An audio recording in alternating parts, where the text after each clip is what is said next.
nous sommes pour la dernière fois en Chine, ce que je déplore, mais sous la dynastie qui est la plus, à mon sens, passionnante de l'histoire de la Chine, c'est la dynastie de Song au XIe siècle.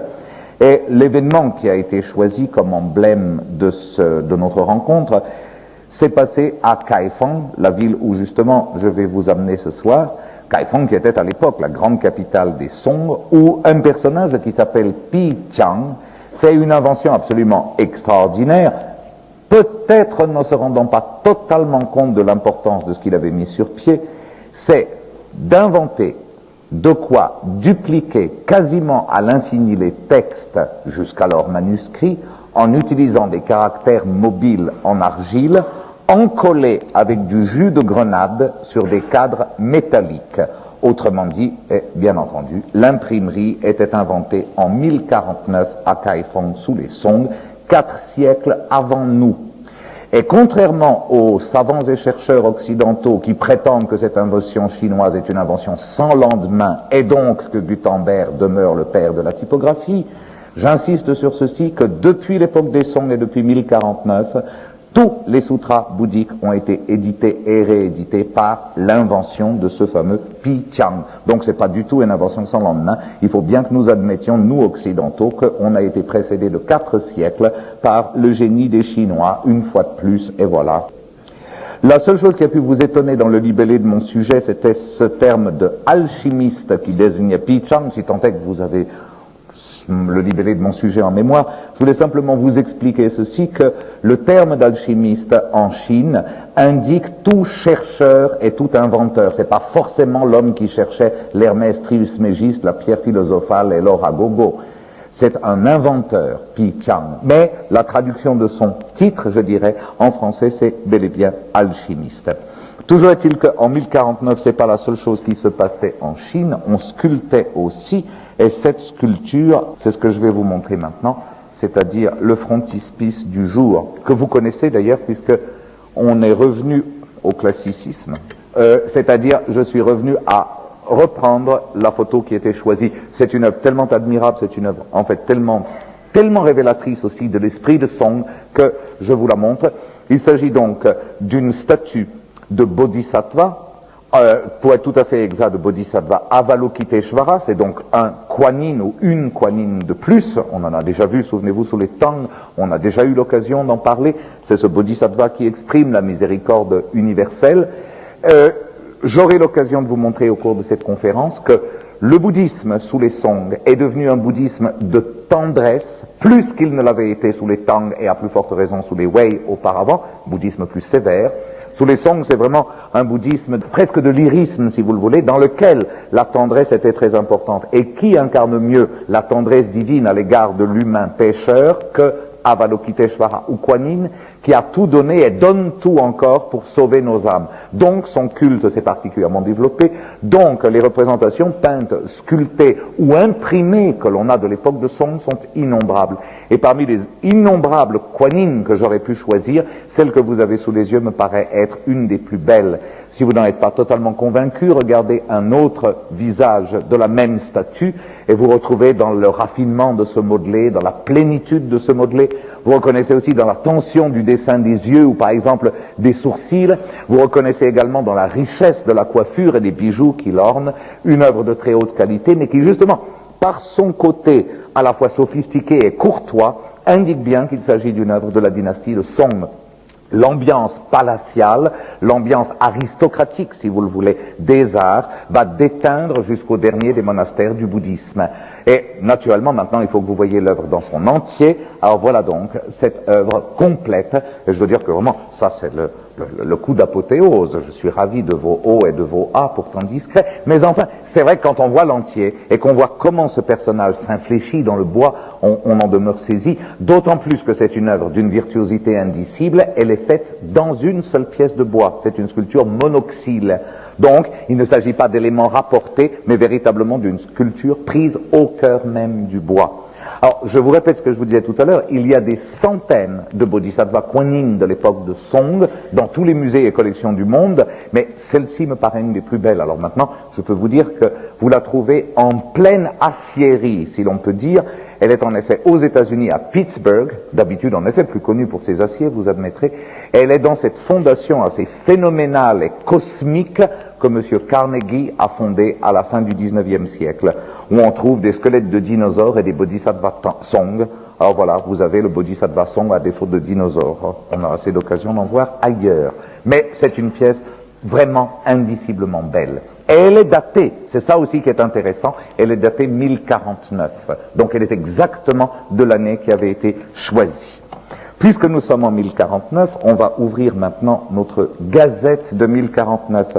Occident, page de l'Occident. Pour tout vous dire, il va y avoir 3 pages occidentales. Nous irons en France, en Angleterre et en Italie.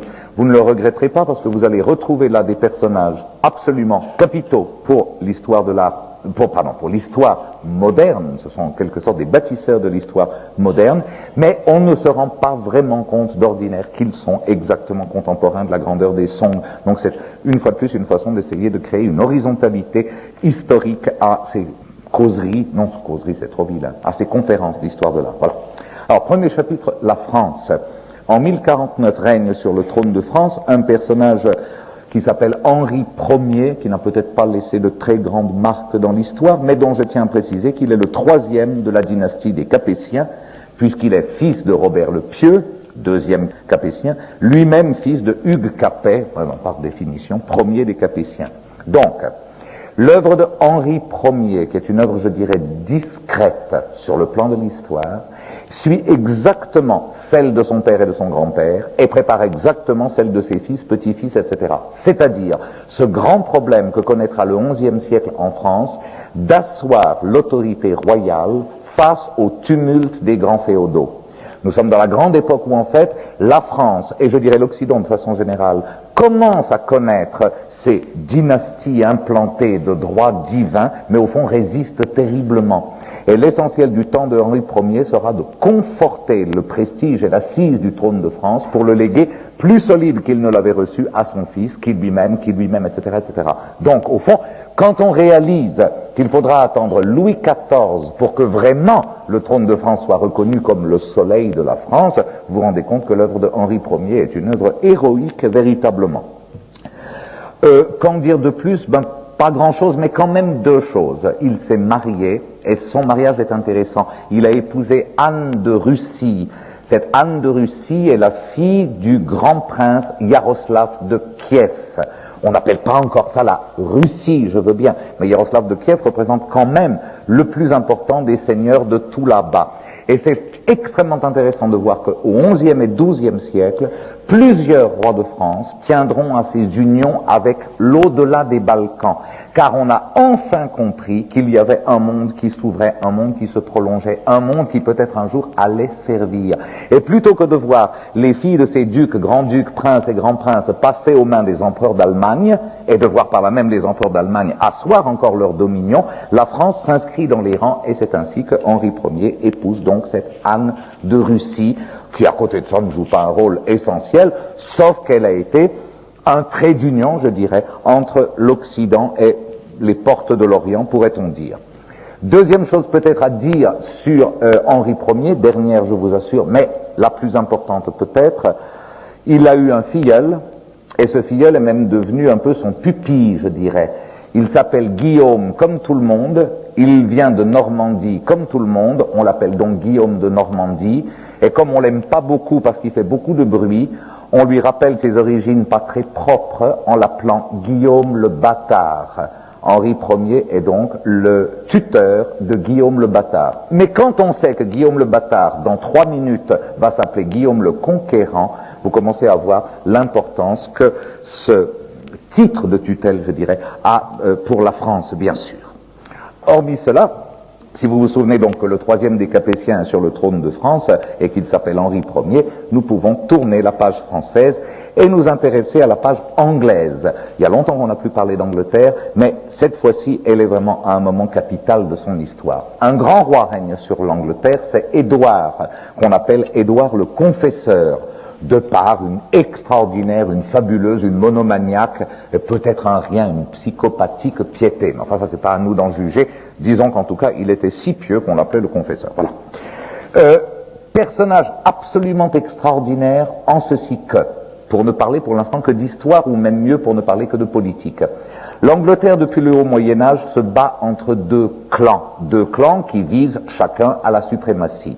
C'est le clan des Saxons, si vous préférez le clan des Anglais purs, qui estiment qu'en fait, le destin de l'île leur appartient en propre, et d'autre part, très puissant, mais plus étranger, si j'ose dire, le clan des Normands. Il faut donc savoir que ce clan des Saxons et ce clan des Normands, depuis au moins 4 ou 5 règnes, se bat autour du trône. Or, Édouard le Confesseur a ceci de passionnant, que dans son sang et dans ses gènes, il incarne ce duel, puisqu'il est le fils d'Ethelred II, roi d'Angleterre, saxon comme c'est pas possible, et en même temps de Emma, fille de Richard de Normandie, donc normande comme c'est pas possible aussi. Édouard le Confesseur a donc la moitié de son sang saxon et la moitié de son sang normand. Et un père saxon, une mère normande, ça pose de façon cruciale et plus que jamais ce problème de trancher entre l'un ou l'autre des deux partis. Les appuis qu'a Édouard le Confesseur sont extrêmement sérieux, je dirais. Du côté des Saxons, il a un personnage étonnant, hors pair, un de ces barons du Moyen-Âge, comme on n'en connaîtra bientôt plus. Il s'appelle Godwin, comte de Wessex, qui a réussi un coup d'échiquier admirable en mariant sa fille Edgut, si c'est pas mignon, en mariant sa fille Edgut au roi, à Édouard. Autrement dit, Godwin de Wessex est non seulement le plus grand des Saxons, le plus prestigieux des Saxons, le plus proche du trône de tous les Saxons, mais en plus il est même beau-père du roi. C'est donc dire que vraiment il est très très près du trône.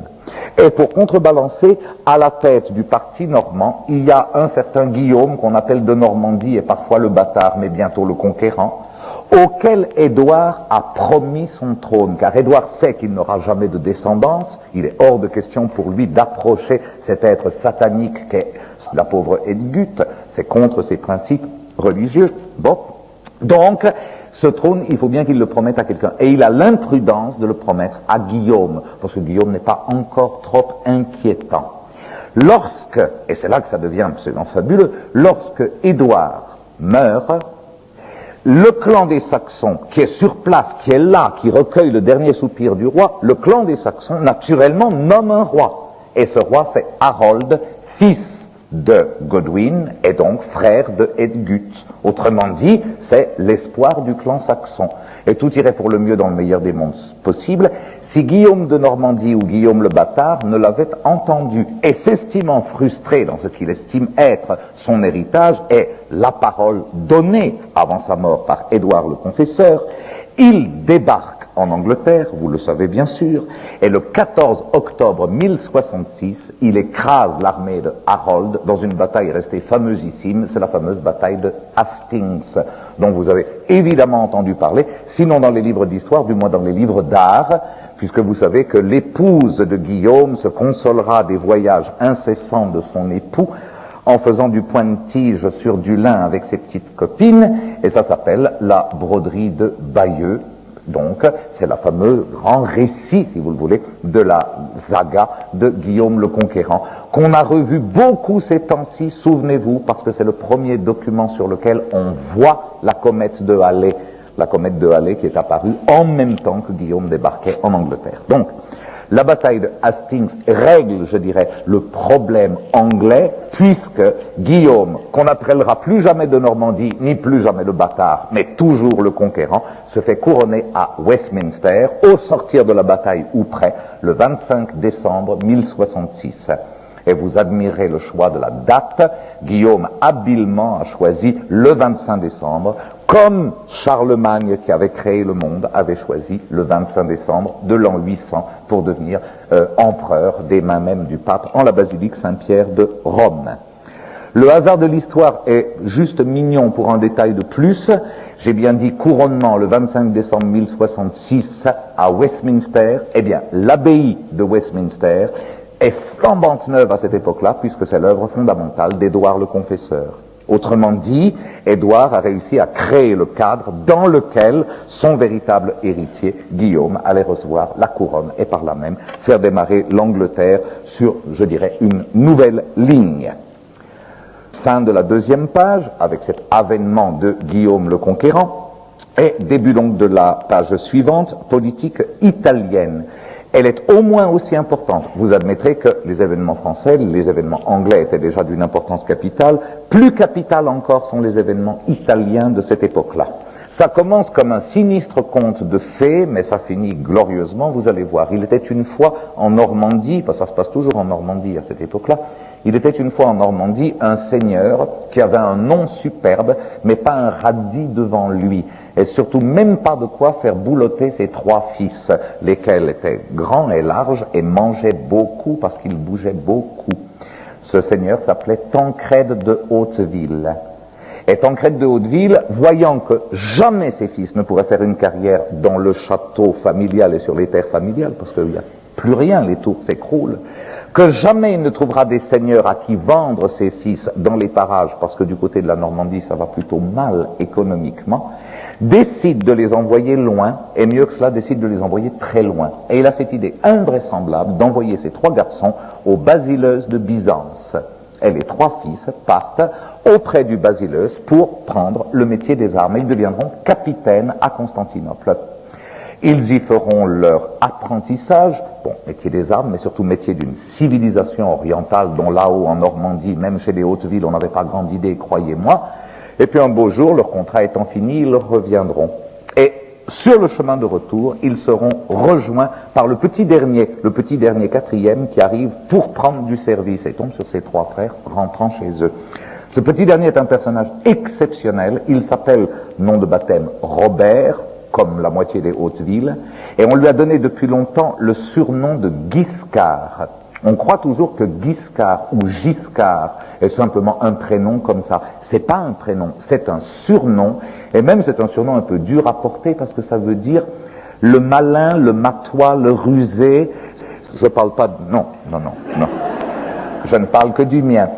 Robert, donc, est surnommé Guiscard, tellement en fait c'est l'homme qui saisit les idées, l'homme qui sait en faire son parti, et il tombe donc sur ses 3 frères, aînés, couverts de dalmatiques d'or, ramenant derrière eux l'orfèvrerie byzantine que le Basileus leur a donnée, et leur dit, mais vous pensez quand même pas rentrer, non? Maintenant que vous avez appris comment on fait là-bas, on va faire ici. Et c'est ainsi qu'en quelques années, ces 4 frères, mais surtout Robert Guiscard, qui prend vraiment la tête des activités, réussissent à devenir comte d'Apulie, duc des Pouilles, duc de Calabre et duc de Sicile. Autrement dit, ils s'arrogeront et réussiront à s'arroger la moitié sud de la botte. L'Italie du Sud leur appartiendra. Un jour quand même, il leur manquera un brevet, le seul. C'est l'aval pontifical. En cette époque-là, c'était très important. Le pape devait dire oui. Alors, le pape, lui, malheureusement, s'est fait tirer l'oreille. Il a refusé. Il n'avait quand même pas donné la moitié de l'Italie à ses Normands. Qu'à cela ne tienne, dit Robert, qui mérite mieux que jamais son épithète de Guiscard, prenons le pape et faisons-lui signer contre sa liberté. Et ils ont fait, c'est à peu près unique dans l'histoire du Moyen-Âge, ils ont fait prisonnier le pape, on l'a kidnappé, et on lui a réouvert la porte quand il a signé les brevets de reconnaissance. Ce qui est pas mal. Après cela, ils se sont trouvés, je dirais, un peu empruntés, parce que la moitié de l'Italie plus la Sicile, c'était pas encore assez. Alors, notre Robert Guiscard, qui est le personnage qui m'intéresse le plus en l'occurrence, va commencer à rêver un peu follement, mais le comble, il aurait pu y arriver, à posséder, mais pourquoi pas plus loin. Sicile, c'est un bon point de départ pour l'Asie mineure, pourquoi pas Byzance, et puis après ça, pourquoi pas la Perse, et mon Dieu, pourquoi pas plus loin. Et on sait qu'il a eu des rêves cosmogoniques, je peux vous dire. Malheureusement, il mourra bêtement, comme toujours, dans une petite bataille de rien du tout au sud de la Sicile, et c'est son frère Roger qui passera au statut supérieur de duc de Sicile qu'il était à roi de Sicile. Et c'est ainsi que s'ouvre cette fameuse dynastie des Normands en Sicile. Roger Ier, puis Roger II de Sicile donneront à l'île une sorte de formidable aura qu'elle n'avait peut-être plus jamais eue depuis la grande époque des Grecs. Et si vous allez en Sicile et que vous allez voir le palais des Normands, la chapelle palatine qui y est comprise, si vous allez voir ensuite l'église de la Martorana et ses fabuleuses mosaïques, si naturellement, et à plus forte raison, vous allez jusqu'à Montréal et que vous voyez ce qui est absolument unique au monde, ce dôme plus flambant qu'aucun dôme byzantin ne l'a jamais été, vous vous souviendrez que tout cela a été fait pendant que les Song régnaient. Cette histoire est absolument contemporaine, cette épopée est absolument contemporaine de ce qui nous intéresse ce soir. Alors vous voyez que nos Song sont contemporains de grandes gens. Henri Ier en France, Édouard le Confesseur en Angleterre, Guillaume le Conquérant par la force des choses, Robert Guiscard et les siens, nous sommes en plein flamboiement. Néanmoins, flamboiement ou pas, il faut tourner les pages, je sais. Nous passons donc à la page byzantine. Et la page byzantine va nous arrêter quelques minutes, mais quelques minutes où vous allez certainement pas vous ennuyer. Règne sur le trône de Byzance un basileus de plus. C'est celui d'ailleurs qui a en particulier fait travailler les frères.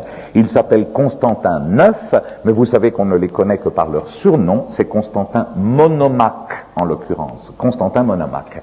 Dont je vous dis tout de suite que c'est un parfait imbécile, un parfait incapable, c'est pas un basileus du tout. Il n'a peut-être qu'un atout face à l'histoire, c'est d'avoir eu un goût esthétique absolument exceptionnel et la liberté de construire, pour ainsi dire, autant qu'il le voulait. On le laissait construire. Vous allez voir qui c'est dans un instant. C'est donc à Constantin IX Monomaque que l'on doit toutes les mosaïques de la partie haute de Sainte-Sophie, qui sont les plus belles, disons bien. C'est à Constantin IX que l'on doit le plus bel orfèvrerie byzantin qu'on ait jamais vu, en tout cas de ceux qui existent encore. C'est la fameuse couronne des basileuses qui est aujourd'hui au musée de Budapest. Ça c'est pour le week-end prochain, mais c'est une pièce absolument fabuleuse, hein, la plus belle. Et on lui doit aussi 13 des panneaux qui seront enchâssés dans une œuvre plus accessible, c'est la Palladoro à Saint-Marc de Venise, la fameusissime Palladoro. Eh bien, 13 des plaques parmi les plus belles datent et ont été commandées par ce Constantin. Alors, si je vous ai dit qu'on lui laisse faire des couronnes, des plaquettes et des mosaïques, c'est que quelqu'un exerce le pouvoir, et c'est ce quelqu'un à qui je voulais m'arrêter un peu, puisque pour une fois on peut parler d'une dame, eh bien parlons-en. C'est la redoutable, mais fabuleuse impératrice Zoé, dont vraiment je me demande encore pourquoi on ne lui a consacré ni roman, ni film. Et je verrai là d'ailleurs un emploi pour John Collins, qui me paraîtrait fabuleux. Vous savez combien je regrette qu'elle soit au chômage depuis un certain temps. 2 mots sur Zoé pour vous présenter ce destin qui est absolument exceptionnel et presque unique, je dirais, dans l'histoire. Zoé est princesse byzantine ô combien. Elle est la fille d'un basileus, Constantin VIII, et par là même, elle fait partie de cette immense famille des Porphyrogénètes. Donc, il faut parler d'elle comme Zoé Basilissa Porphyrogénète. Ceci est son nom complet. Lorsque son père a commencé à se sentir pas très bien, elle a épousé, on l'a pas marié, elle a épousé celui qui allait devenir son successeur. Il s'appelait Romain III et il était quasiment septuagénaire.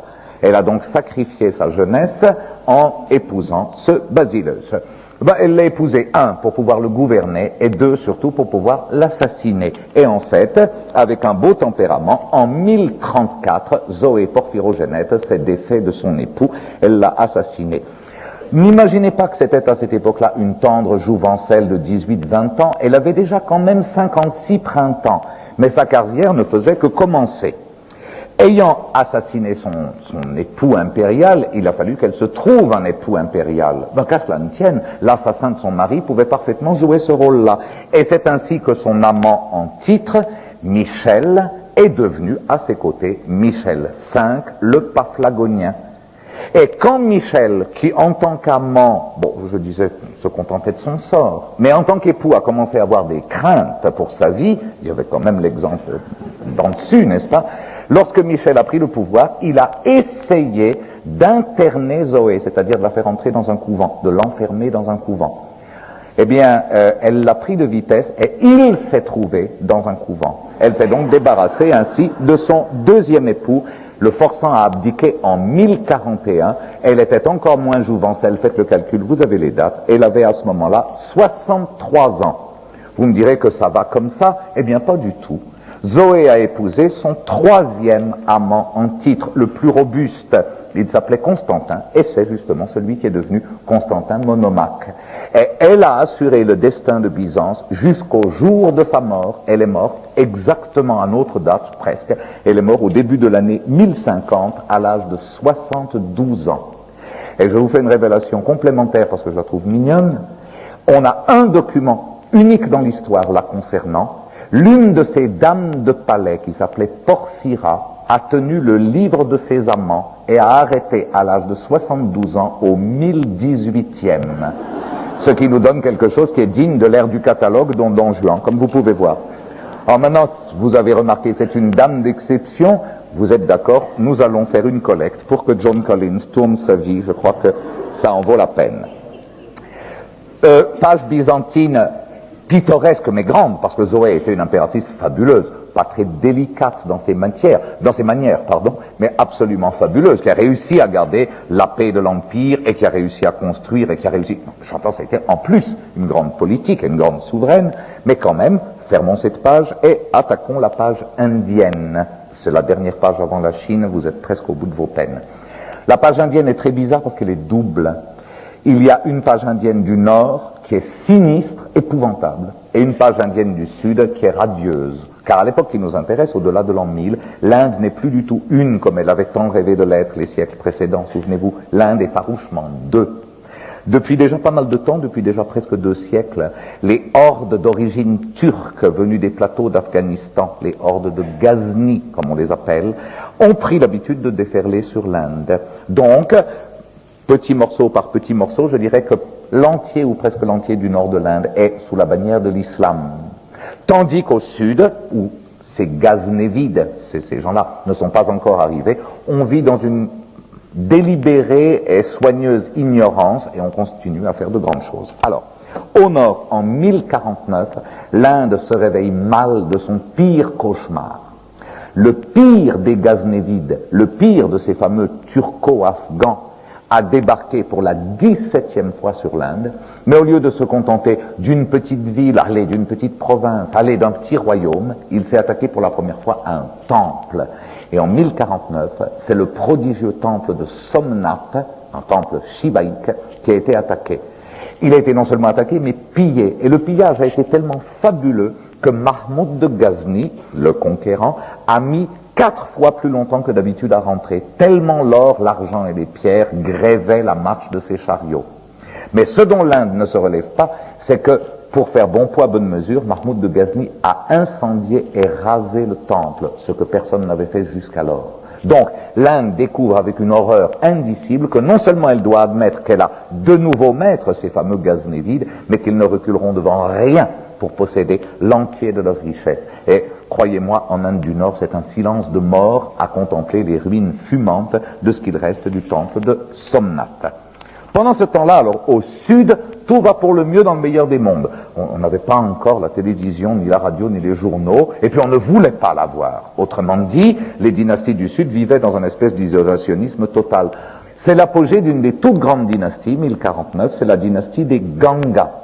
Elle règne ataviquement sur la grande province, le grand état du Karnataka, et depuis peu, elle s'est en plus arrogé l'Orissa. Donc on peut dire quasiment toute l'Inde du Sud leur appartient.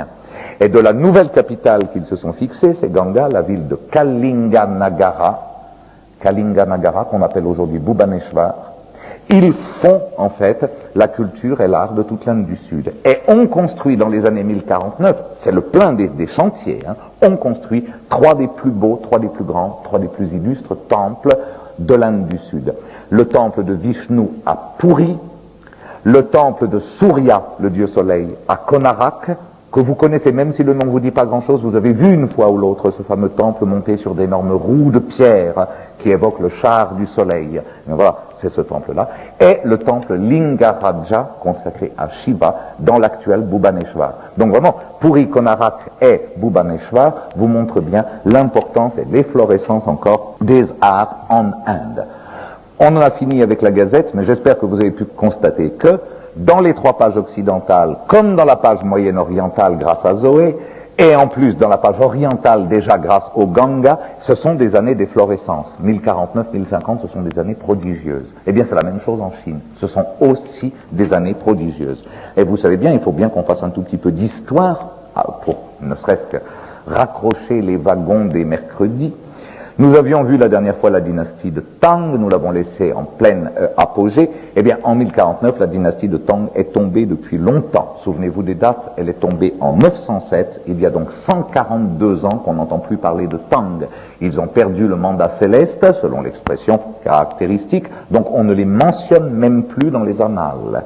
Et la Chine est en train de vivre l'éternelle période de division qui suit l'éternelle décadence et chute de toute dynastie. Nous avons évoqué ce même scénario combien de fois? Fin de la dynastie de Qing, fin de la dynastie de Han, fin de la dynastie de Tang. C'est chaque fois ce même processus, si vous le voulez, la fameuse perte sacrée du mandat céleste, autrement dit, si vous le voulez, une décadence politique, économique, artistique, qui se consacre sous une forme religieuse, si vous le voulez, spirituelle en tout cas, ce mandat céleste qui doit planer sur un empereur pour qu'il ait le droit de régner. Les Tang l'ont perdu, et dès lors, la Chine n'est plus une, elle est autant que l'on veut.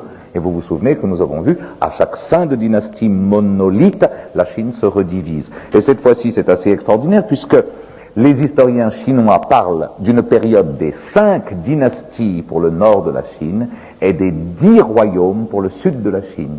5 plus 10 ayant toujours fait 15, c'est au moins 15 morceaux de l'empire des Tang qui tentent d'exister, ou qui tentent, si vous le voulez, de coexister avec l'éternel théâtre et scénario de guerre, émeute, insurrection, anarchie totale, donc famine, épidémie. Bref, c'est une période absolument effroyable, de laquelle d'ailleurs en règle générale les historiens ne parlent pas trop. On dit voilà, ça s'est divisé, 5 royaumes, 10 dynasties, et on nous dit qu'elles sont toutes médiocres. J'aimerais simplement signaler qu'une de ces dynasties a droit à un peu plus d'indulgence que les autres. Une des dynasties de ces fameux 2 siècles d'anarchie. Cette dynastie, le comble, n'est pas du tout chinoise, elle est barbare. Ce qui fait que les Chinois n'aiment pas en parler. Vous savez, tout ce qui n'est pas chinois n'existe pas vraiment. Donc même aujourd'hui, je dirais, les Chinois n'aiment pas trop en parler. Ces gens-là, on les appelait les Khitan. Ils règnent dans la Mandchourie et la Mongolie intérieure. C'est le fief qu'ils ont ataviquement réussi à se tailler depuis longtemps. Mais, à la différence d'autres barbares, ils ont appris la Chine. Si vous préférez, ils se sont sinisés. Et ils ont créé un véritable royaume Khitan, avec une capitale, une cité interdite, une cour, et un art qu'on est en train de redécouvrir et qu'on est en train d'apprendre à apprécier. C'est l'art des liao. Vous avez certainement une fois ou l'autre entendu parler des liao, et ce sont les Khitan, tout simplement. C'est eux qui ont créé ces céramiques absolument merveilleuses d'un vert intense ou d'un jaune intense, avec des formes extrêmement pures, souvent d'ailleurs des formes d'objets de nomades, des gourdes par exemple, ou des espèces de grandes flasques comme cela. C'est eux aussi qui ont enterré leur prince et leur roi dans des tombeaux absolument fabuleux, dont on a tiré notamment ces masques d'or qu'on voit réapparaître à l'heure actuelle, et dans les musées, mais aussi surtout sur le marché, parce qu'il y a depuis peu de temps qu'on commence un peu à les gratter chez les liao, et c'est encore un peu anarchique, si j'ose dire. Alors ces liao sont très importants, ne serait-ce que par un détail. Souvenez-vous, à l'époque de Marco Polo, on ne disait pas Chine, on disait Katai. Marco Polo parle toujours du Katai. Eh bien, le Katai, c'est la déformation de Khitan, tout simplement. Autrement dit, ces barbares non chinois sont ceux qui ont donné leur nom à la Chine. Le Katai n'est rien d'autre que le pays des Khitan. Ça a l'air de vous émouvoir follement, mais ça, c'est votre problème. Comme toujours, à la fin d'une période de division, en 15 en l'occurrence, un personnage réussit à faire l'unité à nouveau. Cela s'est passé un beau jour du mois d'août 960. Le commandant de la garde du palais des Zhou postérieurs, le général Qiao Huangyin, reçoit de ses troupes, c'est donc dire qu'il est simplement nommé par l'armée, reçoit de ses troupes la robe jaune impériale. Et il reçoit du même coup et comme par miracle le mandat du ciel. Traduisez cette phrase qui est la phrase des archivistes chinois et des historiens chinois. Une armée chinoise plus puissante que les autres va s'élire un chef suprême et oser lui donner le titre d'empereur, ne serait-ce que pour être armée impériale, et ainsi recommence l'histoire d'une Chine une et indivisible. Un peu comme le bas empire romain créera des Césars dans les légions, Je dirais que la grande période de division que nous venons de traverser créera un empereur dans les légions. Et c'est dans un tout petit village de rien du tout qui s'appelle Qianqiao que ce général recevra la fameuse robe jaune.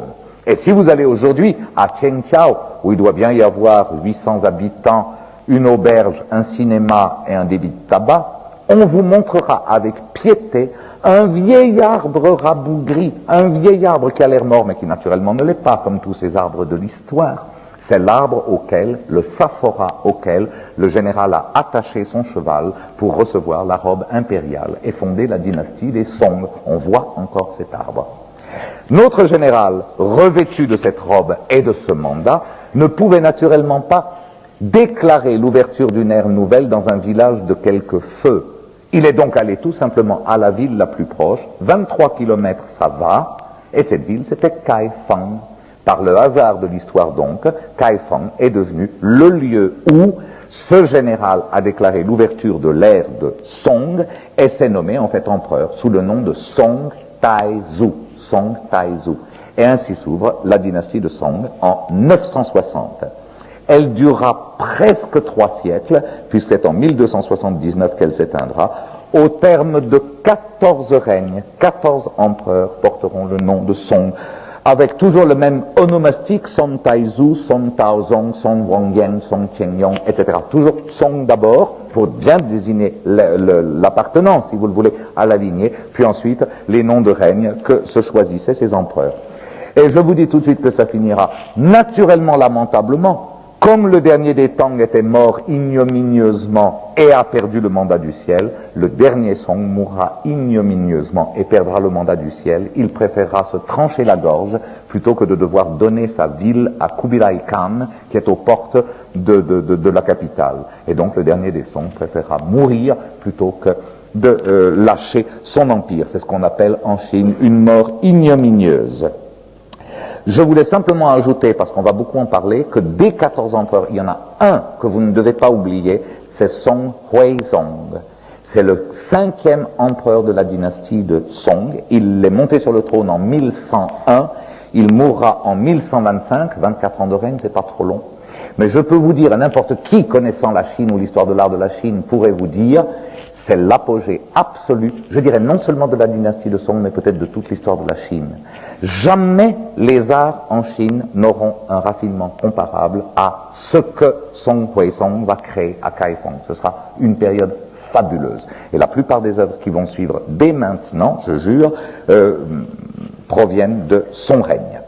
Alors maintenant, nous nous rendons dans cette ville de Kaifeng, dont je voulais simplement vous rappeler qu'elle est dans la province du Henan actuelle, qu'elle compte un tout petit peu moins de 700 000 habitants, ce qui est sérieux, me direz-vous, mais ce qui est en fait lamentable quand on pense que sous Song Huizong, au XIIe siècle commençant, elle comptait plus de 2 millions d'habitants et qu'elle était une fois de plus le plus grand centre urbain de toute la planète. Alors c'est cela que nous allons maintenant essayer de redécouvrir.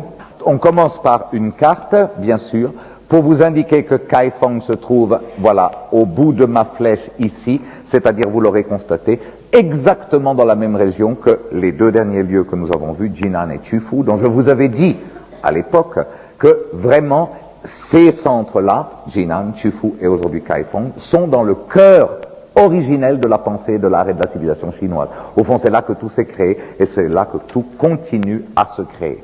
Et maintenant, voilà Kaifeng.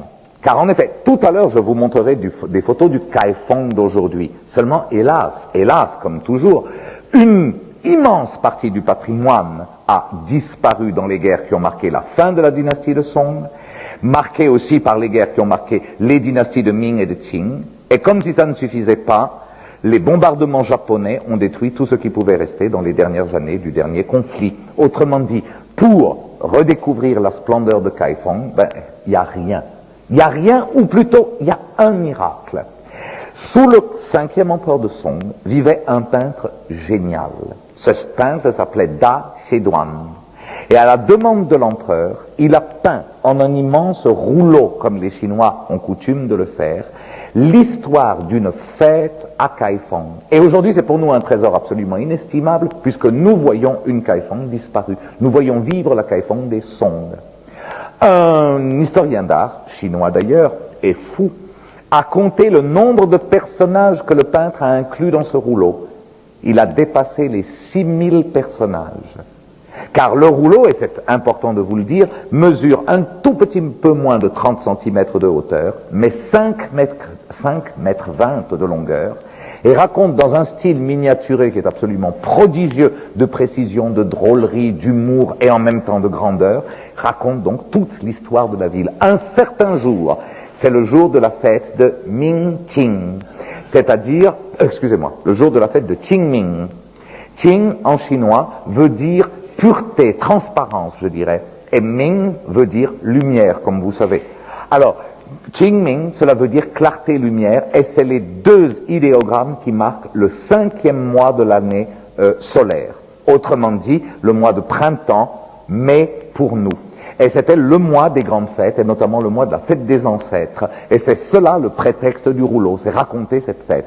Mais naturellement, ce qui est formidable, c'est qu'on y voit les grands bassins qui avaient été creusés pour que les énormes barges venues de partout au monde puissent apporter les biens venus de l'extérieur et les biens allant vers l'extérieur. Donc c'est tout le commerce des Song qui est montré dans ces énormes bateaux pleins. Et vous pouvez voir les ponts qui mènent vers le centre de la ville et voir qu'ils sont entièrement bordés. Nous, on est tellement fiers de notre Ponte Vecchio à Florence. Mais tous les ponts de Kaifeng étaient bordés de boutiques et d'ateliers d'artisans et que littéralement tout ce que l'on peut imaginer de plus précieux et de plus rare était ainsi trafiqué, négocié, vendu ou acheté le long de la moindre des rues de Kaifeng. Et un peu plus loin, toujours on suit, si vous voulez, ce rouleau, un peu plus loin, on nous montre les grandes artères. Vous aviez déjà été frappé, je pense, d'apprendre que la grande artère de la Xian des Tang mesurait 150 mètres de largeur, ce qui était respectable. La grande artère nord-sud de Kaifeng faisait 310 mètres de largeur. Et nous y sommes maintenant. Voilà les badauds réunis pour voir passer ces fameuses caravanes, les unes chinoises, les autres étrangères, venant ou repartant de Kaifeng pour y drainer, pour y apporter, pour y engranger ce que le monde compte de plus précieux et donc de plus cher. Et chose assez émouvante, la fin du rouleau nous montre une magnifique architecture, puissante comme tout. Regardez cette espèce de porte énorme avec des murs d'un fruit très prononcé. C'est l'entrée à la cité interdite et nous voyons des caravanes de chameaux de Bactriane, on les reconnaît tout à fait avec leurs grands poils sous le cou, entrant les uns, sortant les autres et montrant bien cette perméabilité des commerces et des cultures dans la Chine de l'époque des Song. Et maintenant, j'oserais presque dire, fermez les yeux une seconde, mais regardez quand même une dernière fois cette tour, car le document suivant vous montre la rue aujourd'hui. Voilà cette rue. Ça, c'est l'axe nord-sud. Il a été, inutile de vous dire, en grande partie reconstruit à l'époque des Ming, restauré à l'époque des Qing et re-restauré hier ou à peu près pour donner une idée de ce que pouvait être la grandeur de Kaifeng. Mais c'est vrai que c'est un des axes impériaux les plus beaux que l'on puisse voir. Et au bout de cet axe impérial, regardez bien, vous avez exactement le bâtiment que je viens de vous montrer dans la peinture du XIIe siècle. Exactement. C'est le même massif pyramidal de briques avec ces mêmes doubles toitures. Nous sommes donc exactement là où passaient les chameaux de Bactriane tout à l'heure. Alors ce lieu-là, on l'appelle le Lingting, c'est-à-dire le trône au dragon, le pavillon du trône au dragon. Et on pense, sans en être encore totalement sûr, que tout là-haut, l'empereur siégeait au centre du monde. Je vous rappelle qu'il était le point cardinal du centre et qu'au-dessus de sa tête était levé le dragon qui, en fait, répandait sur lui ce fameux mandat céleste. Alors, c'est assez émouvant de se dire presque tout a disparu, mais on a quand même pu rétablir là où il était le trône des empereurs de Song. Et voilà ce puissant bâtiment qui est là pris à peu près dans l'angle où tout à l'heure l'avait croqué le peintre Da Tatsun dont je vous ai montré le chef-d'œuvre. Alors, au sommet de cet escalier assez prodigieux se trouve une chose très émouvante. C'est un bloc de pierre qu'on a retrouvé, mais vraiment par hasard au lendemain des bombardements japonais. C'est le bloc de pierre sur lequel était posé le trône impérial. Mais attention, ce bloc de pierre n'apparaissait pas pour surélever le trône. Il y avait, vous pouvez imaginer tout ce qu'on peut imaginer comme piédestal, plus escalier, plus que sais-je encore, qui était ancré dans le sol. C'était la racine du trône. Et pour bien marquer que l'empereur n'est pas une nature humaine, mais une nature divine qui flotte dans le ciel, regardez que ce bloc est marqué du vol d'un dragon. On voit un dragon voler parmi les nuages, comme en fait le dragon du mandat céleste. Et quand on fait le tour de ce beau bloc de granit, qui date, d'après les inscriptions, du deuxième empereur de Song, on découvre que sur tous les côtés se développe, avec plusieurs têtes d'ailleurs, le dragon impérial, Long, comme on dit en chinois, le Long impérial, qui marque donc, avec ses 5 griffes, pour ceux qui savent, 5 griffes pour un empereur, 4 griffes pour les autres, avec ces 5 griffes marque l'appartenance impériale. Voilà sur une autre face, le corps du dragon se prolongeant, et dernière face, comme ça vous aurez tout vu, voilà la tête au-dessus de laquelle étaient posés les pieds même de l'empereur. Ce qui est peut-être, je dirais, la pierre clé de tout Kaifeng, puisque c'est de là que pendant près de 300 ans, le monde entier, parce que pour les Chinois, la Chine c'est le monde bien sûr, le monde entier a été gouverné. C'est donc une découverte extrêmement importante. Alors, vous venez de voir l'épicentre vraiment de la puissance des Song, le trône, presque l'épicentre de cette sorte de paradis sur terre qui était la cité interdite, l'endroit où vivait le service de cour, et l'épicentre en tout cas de la ville de Kaifeng qui s'étendait autour, et du même coup l'épicentre de l'empire entier. Et qu'est-ce qui reste de tout cela? Rien du tout. Mais rien de rien. À la chute de la dynastie de Song, tout a été naturellement ou volé, ou pillé, ou brûlé et détruit, puisqu'il n'y avait plus le protectorat des dieux sur ces lieux-là. Tout a été détruit. Et il faut aller aujourd'hui dans les grands musées du monde pour retrouver quelques miettes. Et je vous dirais que, qu'est faite, le seul objet que je puisse vous montrer, dont il est sûr qu'il vient de Kaifeng, dont on sait même pour quel pavillon il avait été fait, c'est ce que vous avez sous les yeux. Une petite partie de rien du tout, 1,20 m sur 2,40 m, c'est petit, hein, une petite partie de rien du tout, donne énorme tenture de soie à la fois brodée et peinte, dont nous savons par les tests qu'elle mesurait plus de 100 mètres de longueur lorsqu'elle était complète, et qui était mise pour les mariages impériaux tout autour de la salle du trône et représentait un parterre de fleurs extraordinaires. En voilà quelques-unes de ces fleurs miraculeusement conservées. Ce morceau qui, je répète, est le seul objet dont on puisse dire il vient vraiment de la cité interdite de Kaifeng. Cet objet est aujourd'hui au British Museum de Londres. À côté de cela, comme dit, on ne peut guère qu'emprunter aux différents musées. Et naturellement que, avant de vous montrer plus avant ce qu'il reste de la dynastie de Song, je me devais, et je voulais surtout, vous montrer l'art des Song, c'est-à-dire justement ce que l'on a fait dans ces murs de Kaifeng, comment l'art chinois est arrivé à cette forme d'apogée absolue qui était le sien. Et parmi tous les domaines que j'aurais pu vous montrer, les lacs, le jade, la sculpture, que sais-je encore, j'en ai choisi 2, qui sont peut-être ceux auxquels les empereurs de Song ont tenu le plus. D'une part, la peinture, et d'autre part, la céramique et la porcelaine. Donc, j'ai essayé, et croyez-moi, je me suis châtré pendant des jours et des jours, parce que ça a commencé avec beaucoup plus d'art et beaucoup plus d'exemples, et j'ai fini quand même par me rendre à la raison, j'ai limité au maximum, mais un de moins, je mourrais. Donc, portion congrue, mais crème des crèmes, tirée des meilleurs musées du monde, quelques exemples de peinture, d'abord, quelques exemples de porcelaine ensuite. Voilà une œuvre absolument, absolument typique de ce qui se faisait dans ce qu'on appelait l'Académie des pinceaux. Les empereurs de Song étaient en effet tellement épris de peinture qu'ils avaient créé une sorte de palais intérieur dans le palais intérieur, où n'avaient le droit de vivre que ceux qui savaient peindre, que l'on considérait presque comme des immortels, en tout cas des académiciens, ce qui revient au même, comme vous le savez. Et c'est dans ce lieu-là que, je dirais de père en fils pendant ces 3 siècles, la peinture de Song a produit ce qu'elle avait de plus beau à dire. Ce que vous avez sous les yeux, par exemple, est absolument superbe, cette conversation de 2 oiseaux sur un bambou, est une œuvre qui, par sa préciosité, en même temps par sa simplicité, en même temps par son élégance totale, est tout à fait typique des recherches de Song. Eh bien, l'auteur, je peux vous dévoiler son nom, c'est l'empereur Song Weisong lui-même. Certains de ces empereurs ont réussi à être, à force de se frotter aux artistes, de très grands calligraphes, de très grands poètes, voire de très grands peintres. Et en tout cas, Song Weisong a créé des œuvres qui sont restées très célèbres. Et ça naturellement infiniment rare et donc infiniment recherché. Celle que vous avez sous les yeux est la dernière encore en main privée. Elle fait partie d'une collection new-yorkaise dont elle est, je dirais, le fleuron en même temps que la garantie bancaire absolue. C'est en tout cas une peinture d'immense qualité. Cette Académie des pinceaux de l'époque de Song a beaucoup aimé ces sujets simples, j'irais jusqu'à dire ces sujets humbles, j'irais même jusqu'à dire ces sujets un peu rustiques. Je dirais que par une sorte de compensation poétique au faste et à la rigidité de la vie de cour, on aimait à peindre le dialogue de deux oiseaux par exemple, ou comme ici, le dialogue d'un lièvre et de deux geais. Vous voyez les deux geais?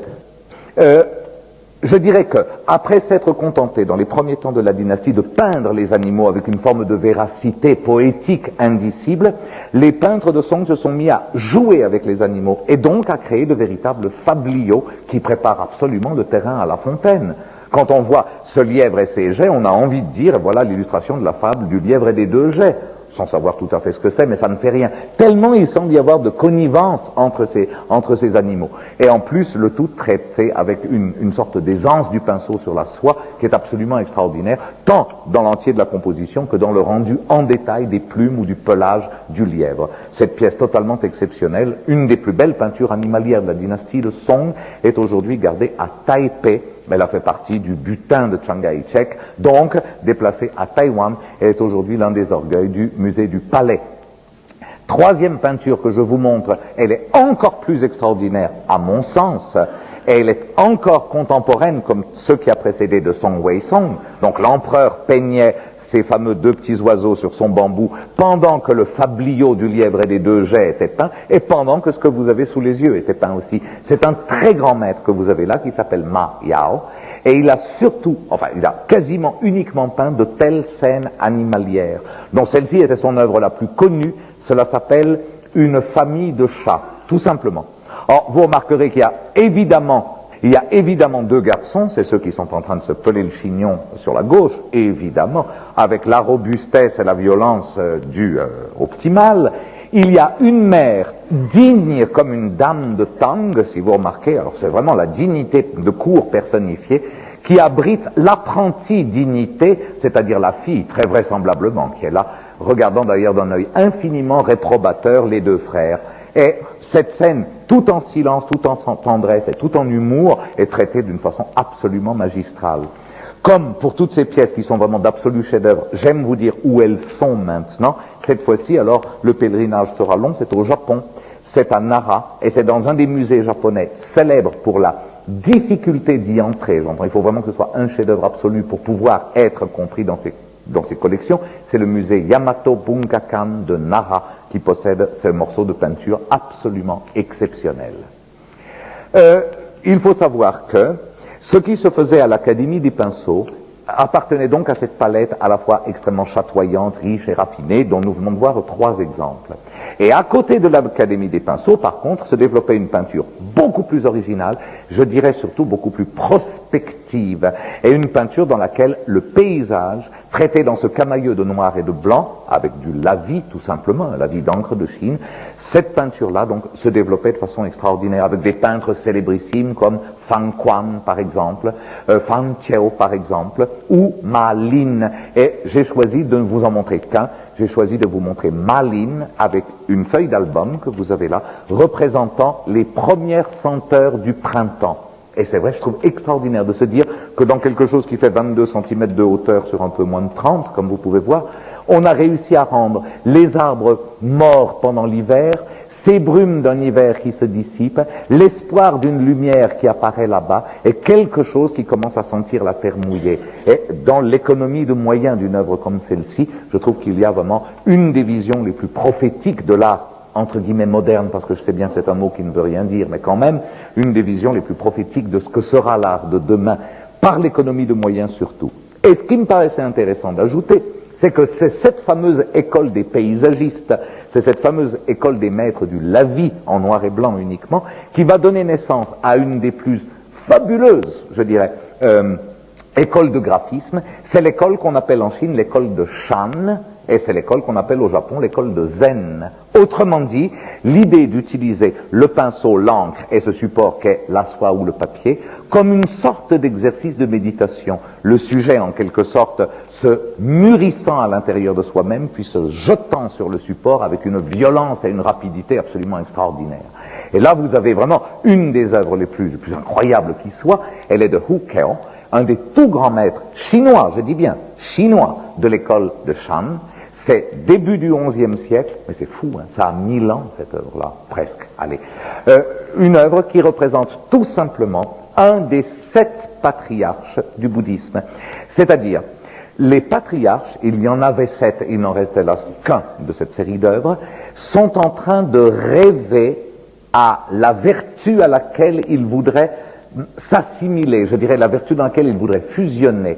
Et en l'occurrence, ce patriarche rêve au tigre, parce que le tigre représente en fait la pureté de cœur.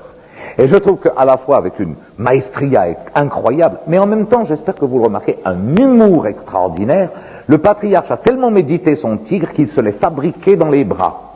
Et vous remarquerez que la tête du tigre ressemble formidablement à la tête du patriarche. Autrement dit, la fusion avec la pureté de cœur est en train de s'accomplir.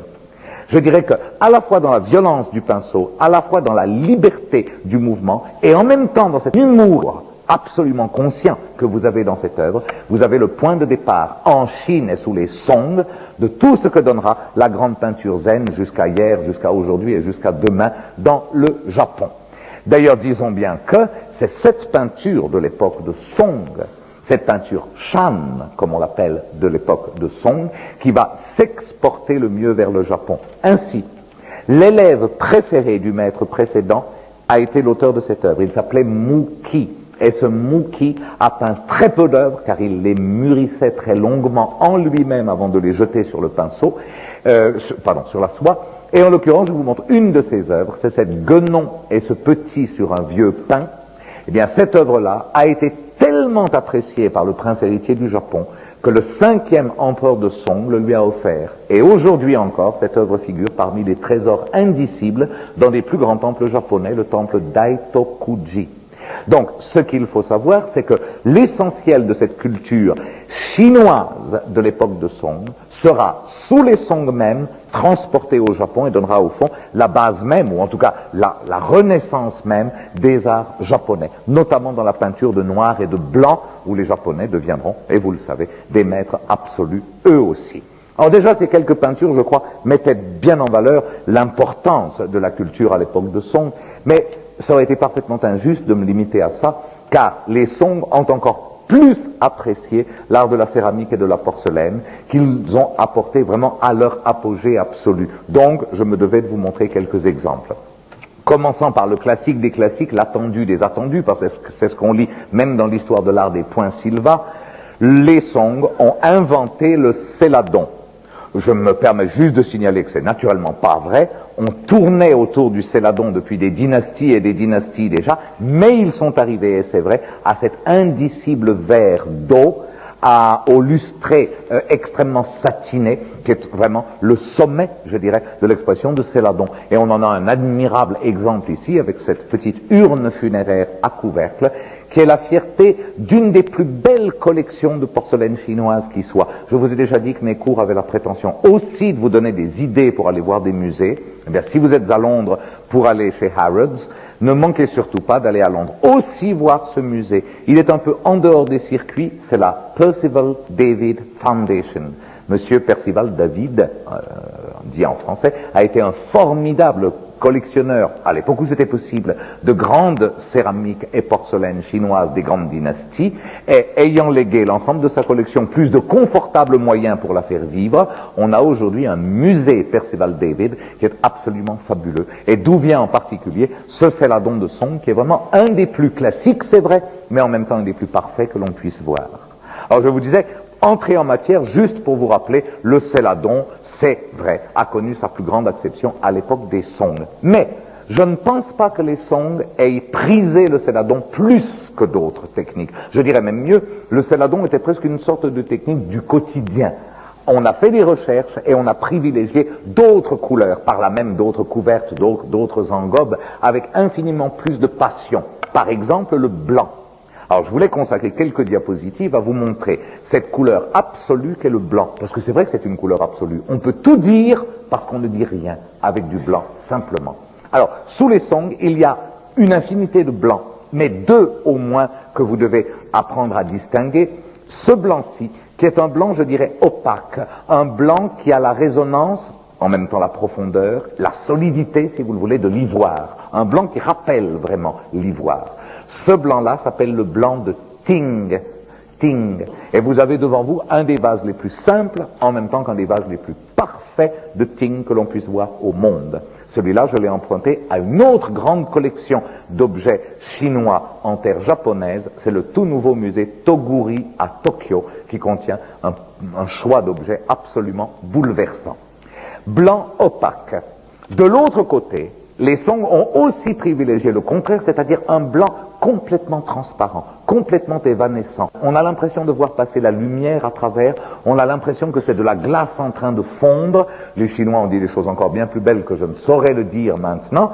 Ce blanc-là, ce blanc de transparence, vient des fours non plus de Ting, ça c'est l'opaque, mais de Jingdechen, ça c'est le transparent. Et on l'appelle Qingbai, Qingbai, c'est-à-dire en fait ombre de lune.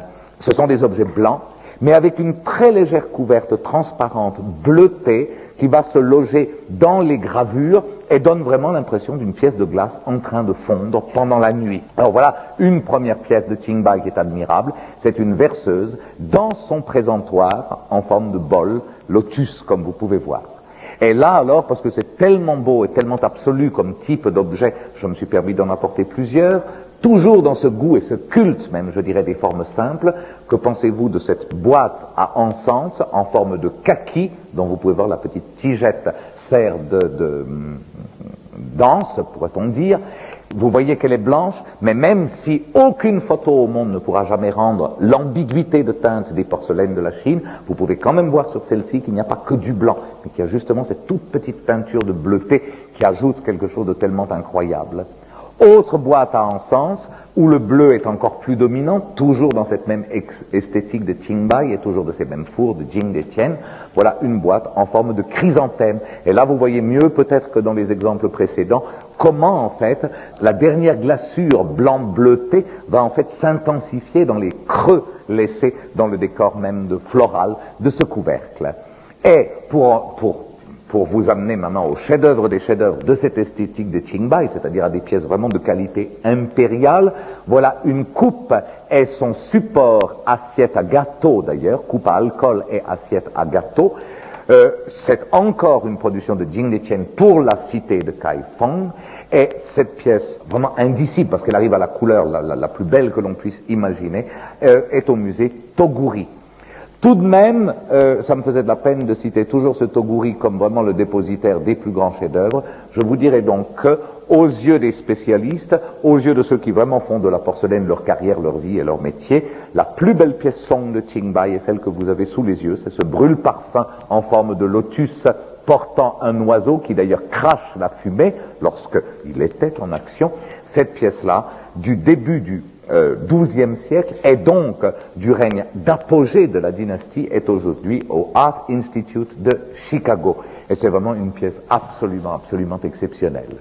Il est évident que je ne prétends pas du tout convertir ceux ou celles qui parmi vous ne se sont jamais intéressés à la porcelaine de Song. Par des photos, c'est impossible. Il faut absolument être devant l'objet, il faut absolument pouvoir l'approcher à sa taille véritable, il faut absolument pouvoir tourner autour, mieux encore, il faut absolument pouvoir le toucher et le sous-peser, et alors là, je vous assure, c'est un virus dont on ne revient jamais. Alors, je vous ai montré maintenant 3 des esthétiques de porcelaine, le céladon comme étant le plus classique, et les 2 blancs que sont le Ting et le Qingbai, l'opaque et le transparent. Ça pourrait être assez, mais c'est pas tout à fait encore assez, parce qu'il faut savoir que s'ils ont aimé le blanc, ils ont aimé tout autant le noir, et que dans les fours de Seche, notamment, ils ont créé ces Song, des œuvres qui sont, je dirais, le rebours du raffinement des blancs, des pièces très lourdes, des pièces très rustiques d'apparence, toujours noires de décor, comme celle-ci. Alors vous voyez, ce sont des formes très simples, presque des formes de ferme, je dirais, qui étaient choisies. Par-dessus, on trempait ça dans un engobe extrêmement visqueux, gras, si vous voulez, noir et lustré, et par-dessus, on ajoutait une couverte presque transparente. Et le noir était tellement lourd qu'au moment où il coulait à la température du four, au fond, il dégageait les arêtes supérieures de chacun de ces godrons, et à ce moment-là, le brillant de cette arête était marqué par la couverte transparente. Cela témoigne d'un raffinement du fer dans le noir, qui est au moins équivalent au raffinement dans le blanc que nous avons vu tout à l'heure. Et de temps en temps, on pouvait même jouer avec ces formes de noir, si simples toujours, comme dans ce vase bouteille, en esquissant dessus la forme d'une fleur ou d'un oiseau, en utilisant juste un pigment un peu plus rouge ou un peu plus argenté, comme ici, et en créant une œuvre de nouveau qui a l'air d'être toute rustique, mais qui en fait témoigne d'un indicible raffinement. Ça suffit, me direz-vous? Eh bien oui, ça pourrait suffire, mais pas tout à fait. J'aimerais maintenant, en effet, en ne quittant pas ce domaine et en essayant toujours d'arriver à une conversion définitive de votre part, malgré tout, vous dire qu'à la cour de Kaifeng, le quotidien n'existait pas. Je veux dire, la banalité était insupportable au Song. Donc, le moindre geste est devenu quasiment geste de culte. Et notamment, cette chose aussi simple qu'est de servir une tasse de thé et la donner à un ami est devenue une cérémonie. Bien avant que les Japonais prétendent inventer la cérémonie de thé, les Chinois la pratiquaient déjà avec une maestria extraordinaire. Et notamment, on demandait aux potiers et céramistes de la cour des Song de mettre le meilleur du meilleur d'eux-mêmes dans la création de l'objet le plus aristocratique qui soit, c'est le bol à thé. Il ne faut donc pas vous étonner que les plus beaux bols à thé de l'histoire aient été faits en Chine, sous les Song et à Kaifeng. Et qu'à l'heure actuelle, ce pays qui a dignement pris la relève de la Chine, le Japon, apprécie plus que tout les bols à thé de l'époque de Song provenant de Kaifeng. Il l'apprécie même tellement qu'il leur donne un nom spécial, on les appelle temmoku. Traduit en français, ça veut dire œil du ciel. Or, je crois que vous pouvez voir du même coup le prix que l'on donne, l'appréciation que l'on donne à ces objets. Alors, il est vrai qu'à l'époque de Song, chaque bol à thé a une technique particulière, une esthétique particulière, je dirais presque une légende particulière. Ainsi, les bols à thé que vous avez comme ceci, presque noirs mais en fait bruns, et tachetés presque d'or mais en fait de jaune, toujours sur l'ambiguïté, je dirais, des teintes, ça s'appelle un bol à thé en poitrail de faisan. C'est une des esthétiques. Très près de là, mais pourtant très différente, si vous le voulez, parce que c'est un noir presque noir, mais par-dessus des taches bleues presque argent, de nouveau, ambiguïté extraordinaire, je dirais, du rendu. Cela, c'est un autre type qui s'appelle poussière de ciel. Et c'est parmi les plus beaux exemples que l'on connaisse. J'ose quand même vous dire, musée Toguri à Tokyo. Parfois, dans la technique de four, on arrive sur un bol très robuste de pâte, de nouveau presque campagnard d'allure, en utilisant alors vraiment une couverte très lourde et très visqueuse, mais en réussissant à la strier, comme vous voyez, infiniment finement, à créer une nouvelle esthétique encore. Cela s'appelle un bol en fourrure de lièvre. Et vous avez là un bol fourrure de lièvre particulièrement extraordinaire, parce que d'habitude ils sont bruns, bleuté, et celui-là est bleu grisé. Il est unique dans l'état actuel de nos connaissances. Musée Toguri, une fois de plus. Un beau jour, on a inventé une technique aussi, qui a certainement à la base été un accident, un très simple bol noir qui a dû être mis dans le four avec une feuille qui est tombée. Cette feuille a laissé son fantôme au moment de la cuisson. Cela s'appelle un bol au fantôme de feuille. Et l'accident a été dirigé ensuite, on en a reproduit. Celui que vous avez sous les yeux est considéré comme le plus beau, parce que vraiment la feuille a l'air de nager dans le thé, a l'air de nager dans le vide, en même temps de nager dans l'absolu. Celle-ci se trouve au musée de Taipei, pour une fois, rassurons-nous. Et le plus beau des plus beaux, celui alors qui fait mourir de bonheur, non seulement les Chinois qui ont un peu oublié depuis le temps, mais surtout les Japonais qui n'ont jamais eu l'occasion d'oublier, c'est celui que vous avez sous les yeux. C'est un bol d'un type que vous connaissez, c'est poussière de ciel, mais simplement avec une précision de dessin, une justesse de dessin, et en même temps une gamme de couleurs tellement incroyable que ce temmoku-là, au Japon, a un épithète de plus. Il s'appelle Inaba, temmoku Inaba, œil du ciel unique. Et il est, à l'heure actuelle, la propriété de la Commission des biens culturels japonais. Et c'est un des 10 objets qu'au Japon on sauvera avant tout, quoi qu'il arrive. Vous connaissez ces hiérarchies délicieusement optimistes de nos amis japonais. Vous pouvez penser que vous aviez vu le plus beau du plus beau. Ben pas tout à fait, tout à fait. Le plus beau du plus beau, ce qui alors là amène vraiment alors au délire total l'amateur, c'est aussi des bols à thé, mais d'une esthétique formidable. Le jour où un potier a créé cela, L'empereur a mis la main dessus, mais non seulement il a mis la main sur le bol, il a mis la main sur le four et sur le potier, qui n'a eu plus de droit que de travailler pour la cour. Il a eu le temps de travailler pendant 11 ans pour cette cour, et ses secrets se sont perdus. Cette esthétique s'appelle l'esthétique de Roux. Et il existe à l'heure actuelle catalogué 27 objets de Roux au monde. Un musée qui en possède un est fatalement donc un grand musée.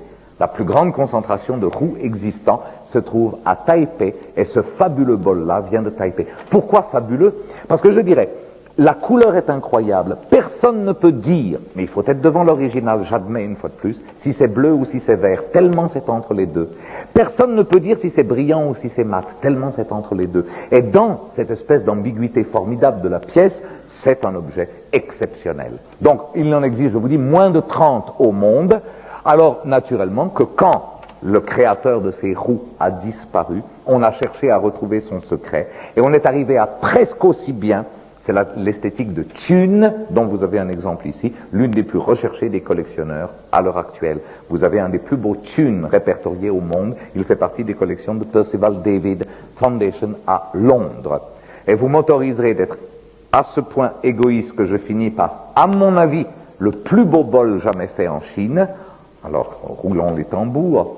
C'est un Thune, mais que le potier a taché d'oxyde de fer, et il a réussi à créer cette espèce de paysage de galaxies et de constellations, de ciel et de nuages, qui est au fond dans une sorte de perpétuel mouvement, pourrait-on dire, et cette œuvre-là est certainement une des plus belles œuvres Song existant. C'est aussi une des fiertés du musée du Palais à Taipei. Donc vous voyez que le pèlerinage à Taipei, plus le pèlerinage à Toguri, Tokyo, vaut vraiment la peine pour quiconque est tombé amoureux de ce type de bol.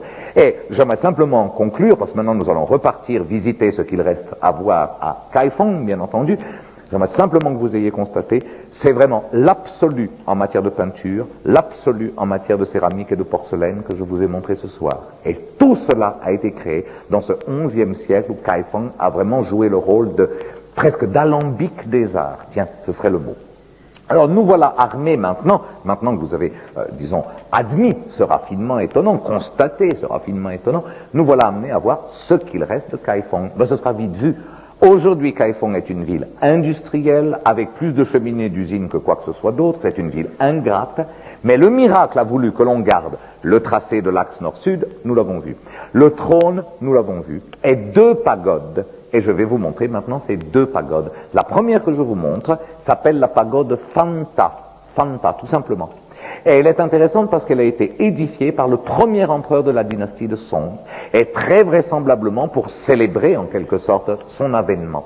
C'est une pagode qui, à l'origine, avait 9 étages de hauteur. Donc 9 étages se rétrécissant, c'était comme un ziggurat incroyablement prolongé en hauteur. Le profil devait rappeler un peu les pagodes des grands et petits toits sauvages de Xi'an que je vous ai montré la dernière fois, mais qui naturellement étaient de l'époque de Tang. Ça devait rappeler un peu ce profil-là. Hélas, au cours d'une insurrection sous les Yuan, la pagode a perdu 6 étages en brûlant. Elle est donc ramenée aujourd'hui à 3 étages, ce qui nous fait pleurer quand on y regarde de près, car remarquez, chaque brique du revêtement contient une sorte d'œil de bœuf, et chaque œil de bœuf contient une image en haut relief. Autrement dit, sur 9 étages, cette pagode était entièrement soutenue, je dirais, et pavée en même temps par des êtres célestes. Or, je voulais vous montrer, parce que je pense que c'est important, je voulais vous montrer quelques-uns de ces êtres célestes, pour que vous vous rendiez compte que cette pagode Fanta n'est pas seulement de l'architecture, c'est aussi de la sculpture. Enfin, on finit par se demander si c'est de l'architecture qui contient de la sculpture ou une sculpture qui a pris forme d'architecture. Alors, voyons un peu ce qui est représenté. Vu de très près, je vous demande de remarquer au passage l'incroyable qualité de chacun de ces médaillons. C'est absolument fabuleux. Alors, nous sont présentés d'abord des êtres qui symbolisent les éléments.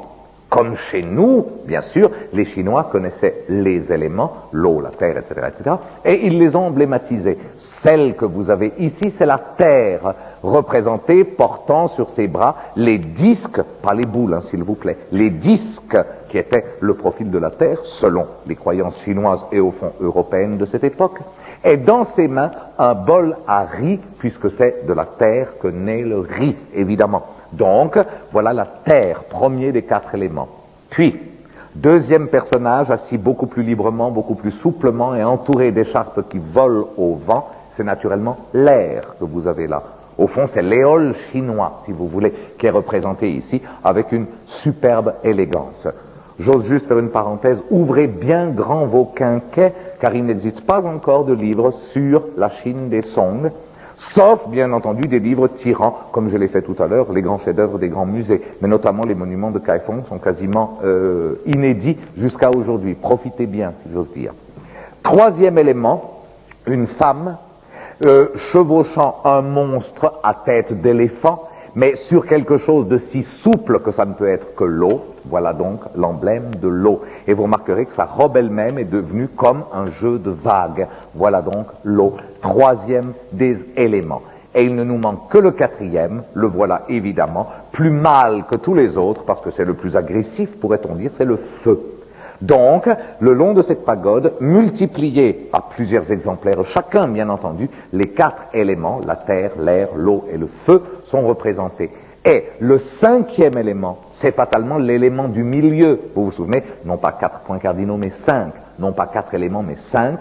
L'élément du milieu ne peut être que Bouddha lui-même. Nous sommes dans une pagode bouddhiste, donc c'est Bouddha l'élément du centre. Et voilà donc une des nombreuses, mais une des plus belles images de Bouddha représentées sur les briques de la pagode Phanta.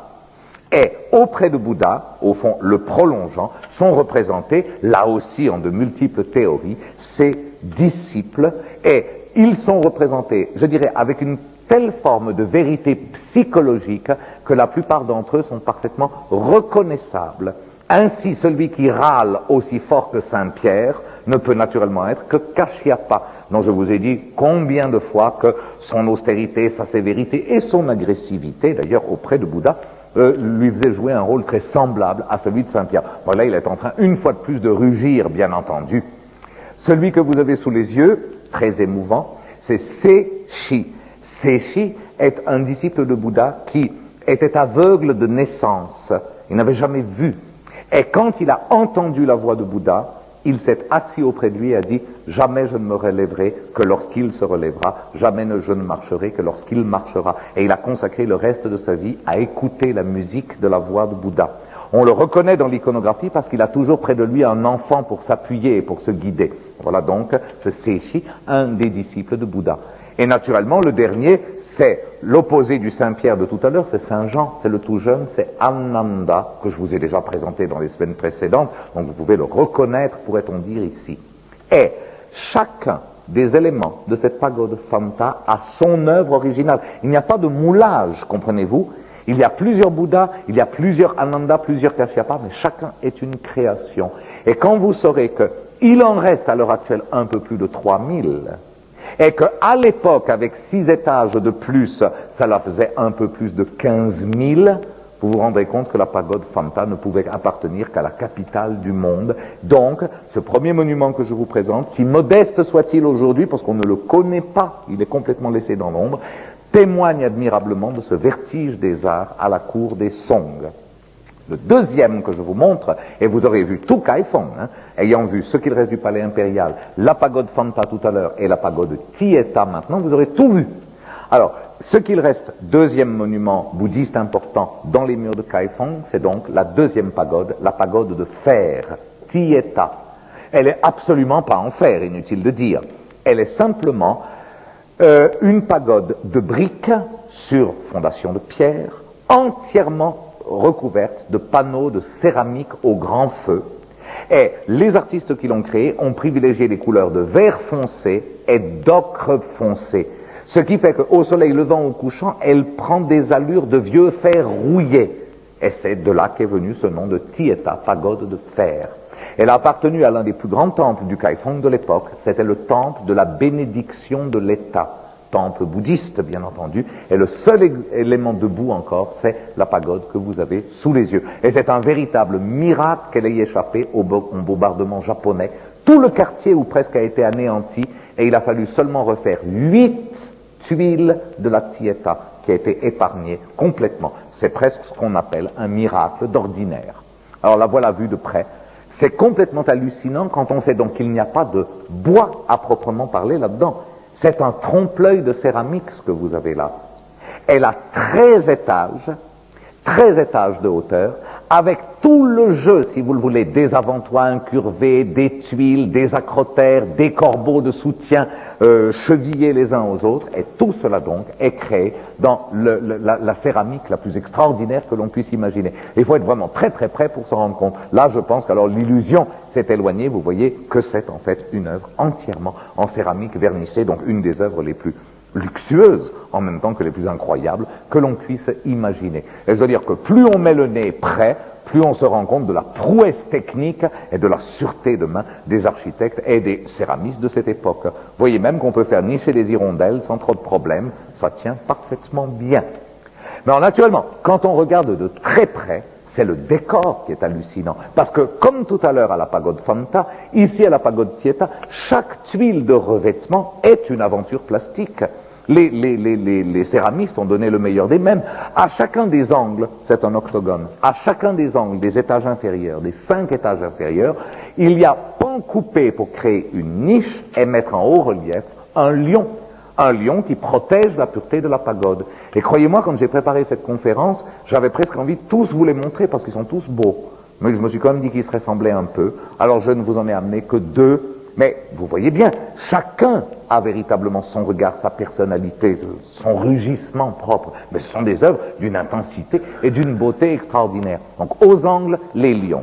Et sur les grands aplats donc, de grandes métopes en alternance vertes, comme dit tout à l'heure, et ocre, comme dit tout à l'heure également, créant cette impression de métal en train de se rouiller, avec des formes décoratives en perles, en gutules, en ove, et aussi des formes décoratives rappelant les formes symboliques chinoises les plus anciennes, le Tao Tie notamment. Alors, vu de très très près, si vous le voulez, une ceinture de ces mêmes briques montrant l'image répétée inlassablement du Bouddha prêchant au milieu de ses disciples. Et là aussi, on a pu constater en y regardant de très près qu'il n'y a pas eu de moulage. Chaque œuvre, même si l'iconographie est la même, chaque œuvre se différencie de sa voisine. Et c'est donc une œuvre collective d'une indicible sûreté, je dirais, d'exécution que l'on peut voir. Je vous ai amené de très très près ici une de ces doubles conversations de Bouddha et de ses disciples. S'il y a le Bouddha et les disciples le long de la Tieta, il ne pouvait y avoir aussi que les Apsaras. Souvenez-vous que ces anges de l'Orient sont là dès l'instant où le Bouddha se pose quelque part. Et donc, toute une série de blocs horizontaux, enfin de briques horizontales, nous présente les images des Apsaras avec leur éternel ruban flottant qui préfigure les ailes de nos anges, si vous le voulez, sur des jeux de nuages d'une qualité de dessin absolument étonnante. Alors là, je n'ai pas pu aussi m'empêcher de vous en amener 2 pour vous rendiez compte que vraiment, là aussi, chacune a son regard, chacune a sa ligne, chacune en témoigne de la main de son artiste, pourrait-on dire. Et ainsi, en dégringolant le long des parois et en nous arrêtant de ci, de là pour voir les principaux motifs iconographiques, nous arrivons en bas, et tout en bas, fatalement, il y a vous et moi. Je veux dire, les dernières assises de la Tieta nous montrent simplement les pèlerins. Et vous remarquerez, il s'agit de pèlerins un jour de fête, il y a des musiciens, il y a des danseurs, et puis il y a celui qui prie au beau centre ici.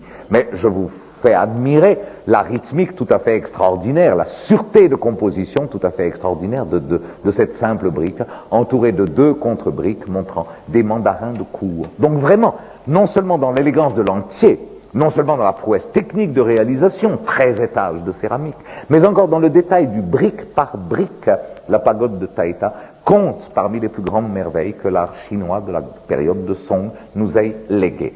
Au fond, la seule chose qui nous manque, cruellement, je dirais, dans ces 2 pagodes, la Fanta comme la Tieta, c'est d'entrer et de découvrir que c'est vide. Car je vous rappelle ce que je vous ai dit, lorsque les Song sont tombés, lorsque la dynastie s'est effritée et effondrée, tout a disparu, tout. Alors aujourd'hui, pour meubler ces monastères, pour meubler la Fanta et la Tieta, je suis bien obligé de nouveau de faire appel aux musées internationaux. Et il était impossible que je vous montre ces 2 bâtiments, Fanta comme Tieta, en les laissant vides. À l'intérieur, il y avait des sculptures, et nous savons que les Song étaient parmi les plus grands sculpteurs de l'histoire du bouddhisme. Le premier bodhisattva d'entrer en matière, tout à l'heure, en était déjà un exemple.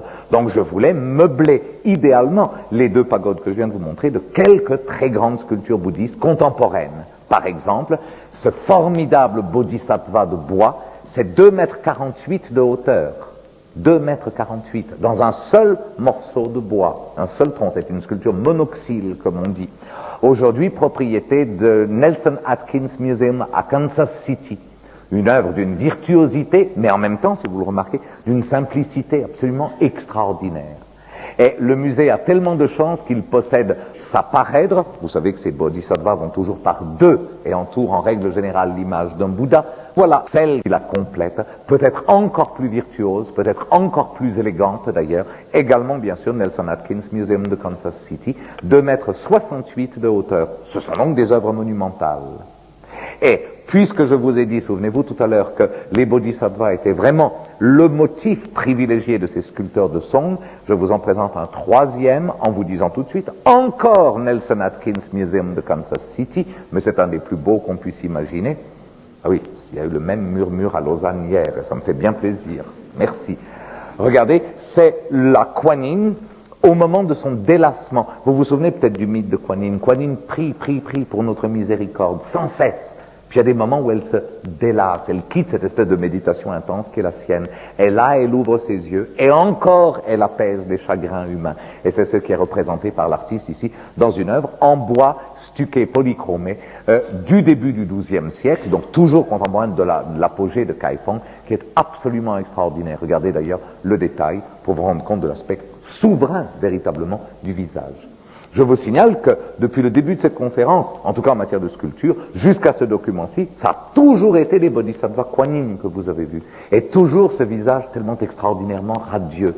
Alors, je voulais juste en ajouter une pour que vous vous rendiez compte que vraiment, si la coiffure est toujours un peu la même, si le type de visage est toujours un petit peu le même, néanmoins, chacune a, je dirais, son aura propre. Et regardez bien maintenant, par exemple, au musée de Philadelphie, une des plus belles qui existent, c'est toujours bois Song XIIe siècle, mais regardez à quel point celle-là est méditative et intériorisée, complètement intériorisée. Elle est vraiment dans le suprême moment de cette méditation intérieure qui fait sa sacralité même.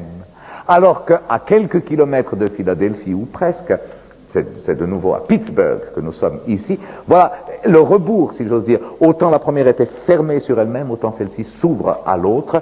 Vous avez cette espèce de rayonnement tellement propre, tellement paradisiaque, si vous voulez, tellement propre à l'image de Kuan Yin. Et pour vous en donner une dernière, voici la troisième. Alors elle, tout en solennité, c'est peut-être la plus sombre qui soit, mais je me suis dit que je me ferais lyncher en sortant, en vous proposant tout le temps des week-ends à Tokyo ou à Kansas City. Donc voici celle de Zurich. C'est plus facile. Et il faut savoir, mais vous savez bien sûr, vous n'avez pas besoin de moi pour ça, que le musée Ritzberg à Zurich possède une collection d'art chinois dans laquelle il y a un des plus beaux bodhisattvas Kuan Yin qui soit. Voilà le visage de cette troisième, mais que j'utilisais pour vous montrer donc les différentes attitudes de la méditation à la sévérité en passant par le sourire paradisiaque. Tout cela, c'est donc Kuan Yin. Alors, ces images en bois sont des images de bodhisattva. Et naturellement, préparer le fidèle à la découverte de l'image de Bouddha. Et alors, c'est là que ça devient extraordinaire. Il y avait dans ces temples de Kaifeng des statues de Bouddha indicibles. Elles étaient d'habitude en bronze, dorées pour la plupart. Et si les bodhisattvas mesuraient 2 mètres et de hauteur, les Bouddhas pouvaient mesurer 10 mètres, 15 mètres, 20 mètres. Ces statues incroyables qui n'ont pas leur pareil dans toute l'histoire de l'art ont naturellement toutes disparu. Quand Kaifeng perd le mandat du ciel, les statues ne sont plus habitées, ça n'est plus que du bronze, et le bronze, ça se réutilise. On a fait des essieux de char, on a fait des hallebardes avec les Bouddhas qui avaient perdu le mandat du ciel. Mais en Chine, miracle, il y a une petite ville de rien du tout qui s'appelle Shijiazhuang, qui comporte en son centre un petit monastère, et dans ce petit monastère vit, ignoré de tous ou presque, le dernier monument image bouddhique Song. Donc je devais vous la montrer, bien entendu, d'autant plus que vous n'avez pas grand espoir de la revoir tous les jours dans les livres que nous fréquentons. Alors nous sommes donc à Shijiazhuang, voilà ce monastère, qui est d'ailleurs d'une infinie beauté, Les bâtiments les plus récents sont de l'époque de Ming. Ça n'a quasiment pas été touché par les Qing miraculeusement. Donc vraiment une architecture admirable, faite comme il se doit de toute une série de pavillons, bien entendu, pavillon d'accueil, pavillon des gardiens célestes, pavillon des bodhisattvas, et nous allons voir le pavillon des Bouddhas, plus les appartements abbatiaux, plus naturellement les salles de réunion. Et regardez bien ce que vous allez découvrir ici, parce que c'est extraordinaire. C'est une structure de bois, vous le voyez bien. Avec de bons yeux, vous devez vous demander si c'est pas un pressoir. Eh bien non, c'est quelque chose d'unique au monde, et en plus de Song. Ce que vous avez sous les yeux est la première bibliothèque tournante, self-service, de l'histoire de l'humanité. C'est une âme de bois sur un jeu d'engrenage qui permet même à un moine qui n'a absolument plus de force, tellement les jeûnes et la méditation l'ont affaibli, de tourner une roue qui entraîne une roue, qui entraîne une roue, qui entraîne une roue, qui entraîne tout cet axe, et arrêtait donc les livres, mis à l'époque sur des sortes de clayonnages de lacs naturellement disparus, exactement devant vous. C'est une bibliothèque qui distribuait en quelque sorte ces sutras. Je répète, c'est unique au monde, et ce que vous avez sous les yeux à 1000 ans, ça date de l'époque de Song. Mais c'est pas pour ça vraiment que je vous ai amené à Shijiazhuang. Je vous ai montré ou essayé de vous montrer la vue générale, les différents pavillons, et tout au fond, il y a le plus haut de ces pavillons. Vous l'avez devant vous maintenant. Et lorsqu'on y pénètre, on a alors vraiment la surprise des surprises. Ce que vous avez sous les yeux est le dernier survivant de l'art monumental bouddhiste en bronze des Song. Cette statue a 27 mètres de hauteur. 27 mètres. Elle représente, bien entendu, Kuan Yin de compassion, avec ses fameux 1000 bras. Je vous dis tout de suite, c'est totalement infotographiable. Je sais bien, ma photo est pas belle, mais c'est pas ça qu'elle vise. Parce qu'on ne peut prendre aucun recul, on reçoit en quelque sorte la miséricorde de cette Kuan Yin en plein sternum. Eh ben, l'appareil de photo aussi, il faut croire. Résultat, ça donne des photos très dures, et je le regrette beaucoup, parce qu'il est de fait que le côté filtrant de ce regard qui nous concerne tous est absolument vertigineux, je dirais. Mais si je vous ai amené donc de Kaifeng jusqu'en cette ville de Shijiazhuang, c'était pour essayer de recréer avec vous une sorte de temple Song idéal, non seulement avec la structure de son architecture extérieure, mais aussi avec la structure, disons, de son raffinement de décor, ses statues de bois et même sa statue de bronze. S'il n'en restait qu'une, je me devais de vous la montrer, et c'est maintenant chose faite. Je pense, j'imagine, je crois qu'on est très près du temps qui m'est imparti, et je l'ai même certainement dépassé, et que donc vous allez avoir des commentaires affreux, mais tant pis pour moi. Je voulais conclure en vous montrant, en effet, le lieu Song le plus beau qui soit. Mais je vous déplace, nous ne sommes plus à Kaifeng, nous sommes dans une vallée oubliée de plus, une vallée que les empereurs n'ont pas donnée aux moines, c'est les moines qui les ont pris en quelque sorte. Nous voilà en plein dans la province du Sichuan, et je vous amène voir un lieu de retraite qui a été extrêmement privilégié pendant l'époque de Song, et qui nous a laissé dans un état intact à mourir de beauté les plus belles sculptures Song qui soient. Nous sommes à Datsu dans le Sichuan.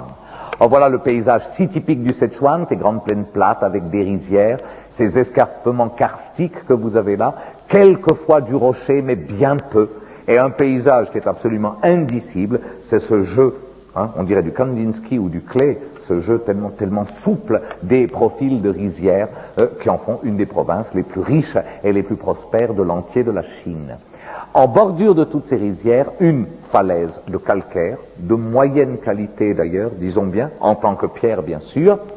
Au milieu de cette falaise de calcaire, une sorte de passe incroyablement étroite. Nos moines vivaient complètement retirés, c'était presque une clôture, je dirais, cette passe, permet d'arriver à un groupe de grottes. De plus, autrement dit, ce que vous allez voir, c'est un peu le Datong de l'époque de Wei, le Luoyang de l'époque de Tang. Nous entrons maintenant dans le Datsu de l'époque de Song. C'est à peu près, disons, le même sens. Un groupe de grottes qui comporte des sculptures en pleine pierre bouddhique, extraordinaire. Alors, j'ai pensé que c'était presque un devoir pour moi de vous les montrer, parce qu'après tout, dans les deux conférences, celle de la dernière fois et celle de ce soir, je vous aurais montré les plus beaux sites bouddhiques en matière de dynastie Wei, Tang et donc Song. Je me devais de vous montrer cela. Alors vous remarquerez, l'iconographie, c'est la même qu'à l'époque des Wei, c'est la même qu'à l'époque des Tang, une trinité, pourrait-on dire, le Bouddha, entouré de 2 bodhisattvas. Donc vraiment, je dirais, sur le plan iconographique, pas grande invention. Mais par contre, sur le plan du style, tout a changé. À l'austérité magnifique et un peu romane de l'époque de Wei, au raffinement très étiré de l'époque de Tang, succède un goût de la somptuosité qui est absolument typique des Song, un amour de la représentation du vêtement, et surtout du vêtement en mouvement.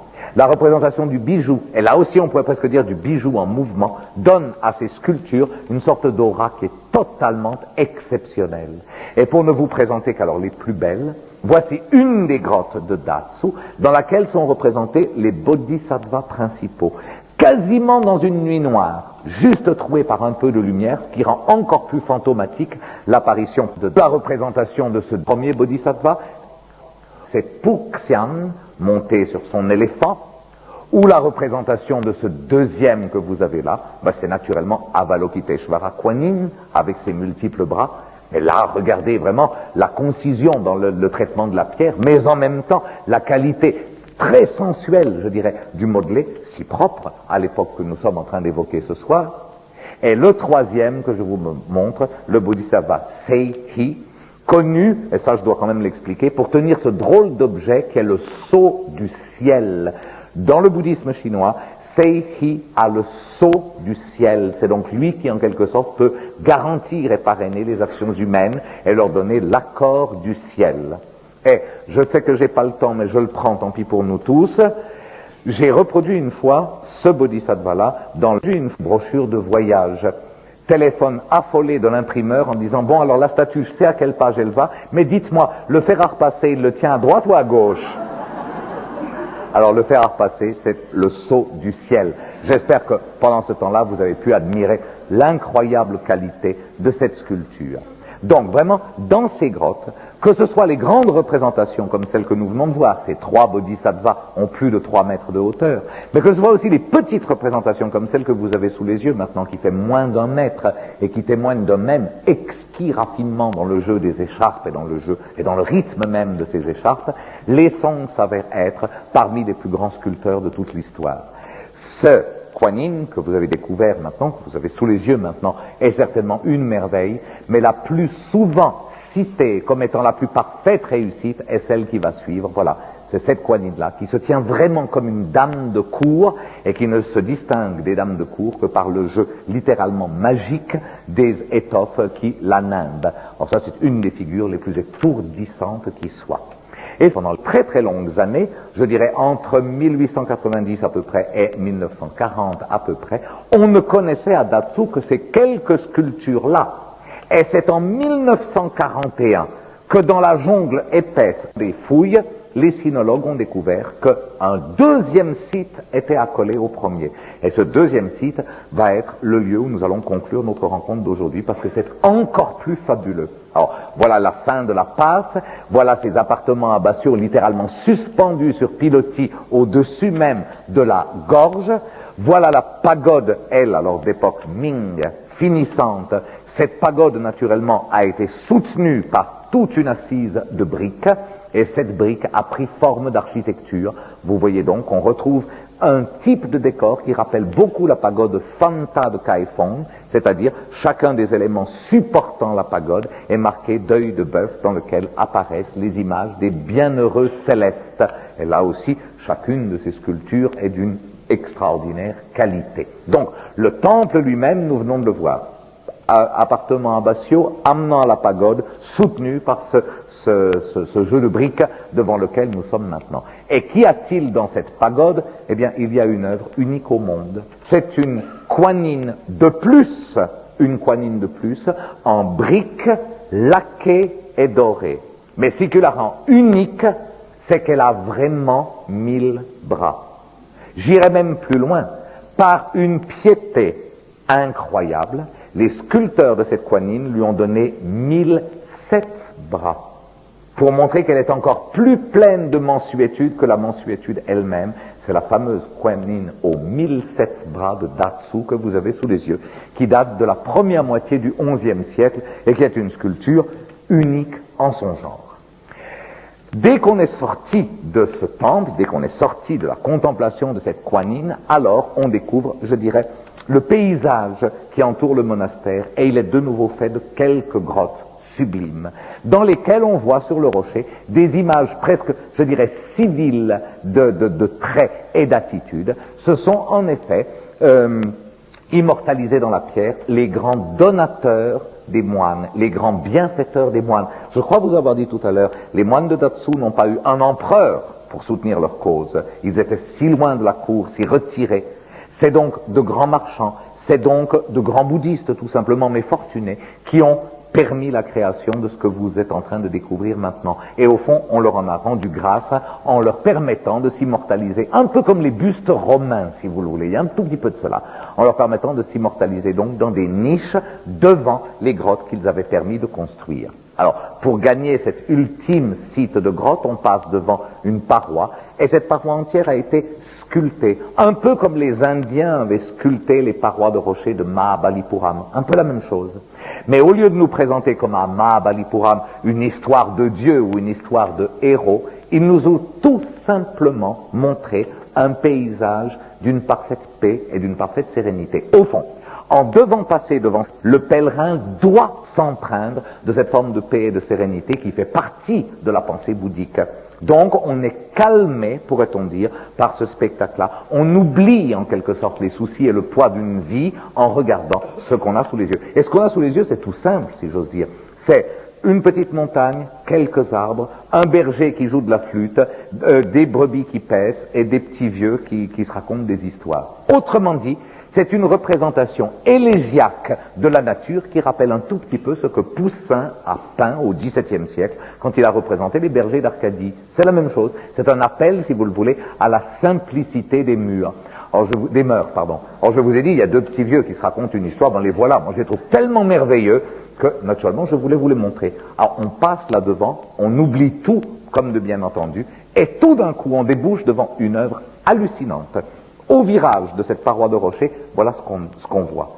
Et regardez bien cette photo, parce que admettez avec moi que je vous l'aurais montré sans vous dire d'où ça venait, que les réponses auraient été intéressantes. On aurait pu dire aztèque, on aurait pu dire maya, de regarder la tête du dragon, mais chinois, on a vraiment bien de la peine à y croire. Pourtant, c'est une œuvre parfaitement emblématique de ce bouddhisme de l'époque de Song. C'est tout simplement vous et moi, le personnage qui est là, recevant l'eau de purification, qui est un peu l'eau de l'oubli, qui est un peu l'eau du l'été des Grecs, si vous le voulez, de la gueule même du dragon, dépositaire de tous les bienfaits. Autrement dit, c'est un baptême. Au fond, en entrant dans ces dernières grottes de Datsu, on reçoit un baptême purificateur. Alors je vous montre quelques détails parce que l'œuvre est unique en Chine et elle est tellement peu connue. Regardez, voilà la tête du dragon crachant de l'eau. Il est encore plus précolombien que tout à l'heure, vous admettrez.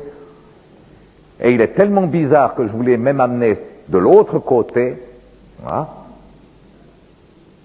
Mais c'est vraiment incroyable. Ce serait une jolie question pour les jeux des 1000 francs, là. Il faudra vraiment que je me lance une fois. Je voulais encore vous montrer le gardien, c'est-à-dire celui qui vraiment montre cette eau-là, et il explique, pourrait-on dire, ce qui est en train de se passer.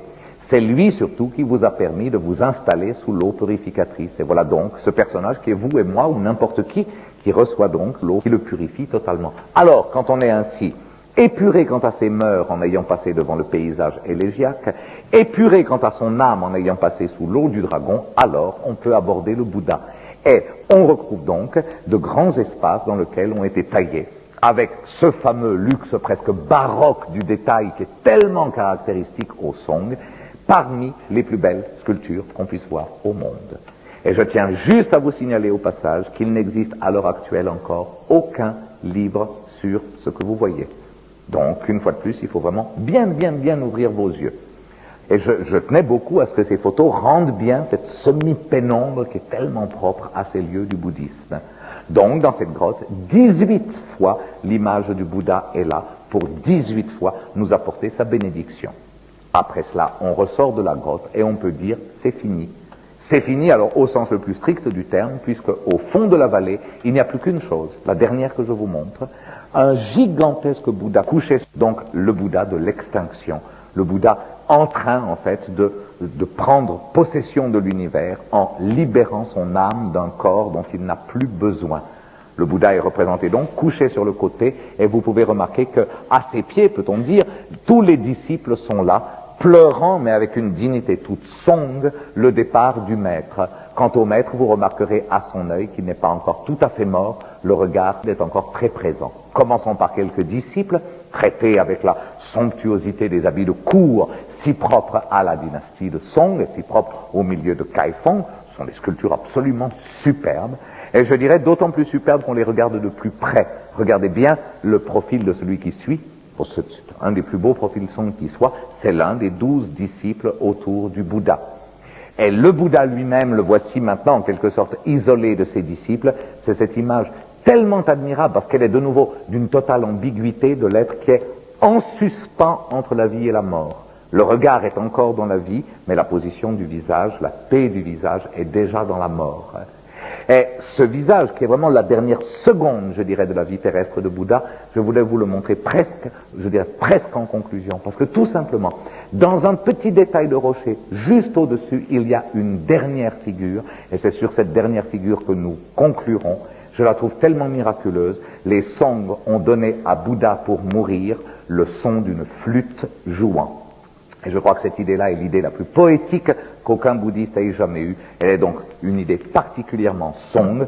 Donc, je conclurai là-dessus et je vous remercie de votre attention.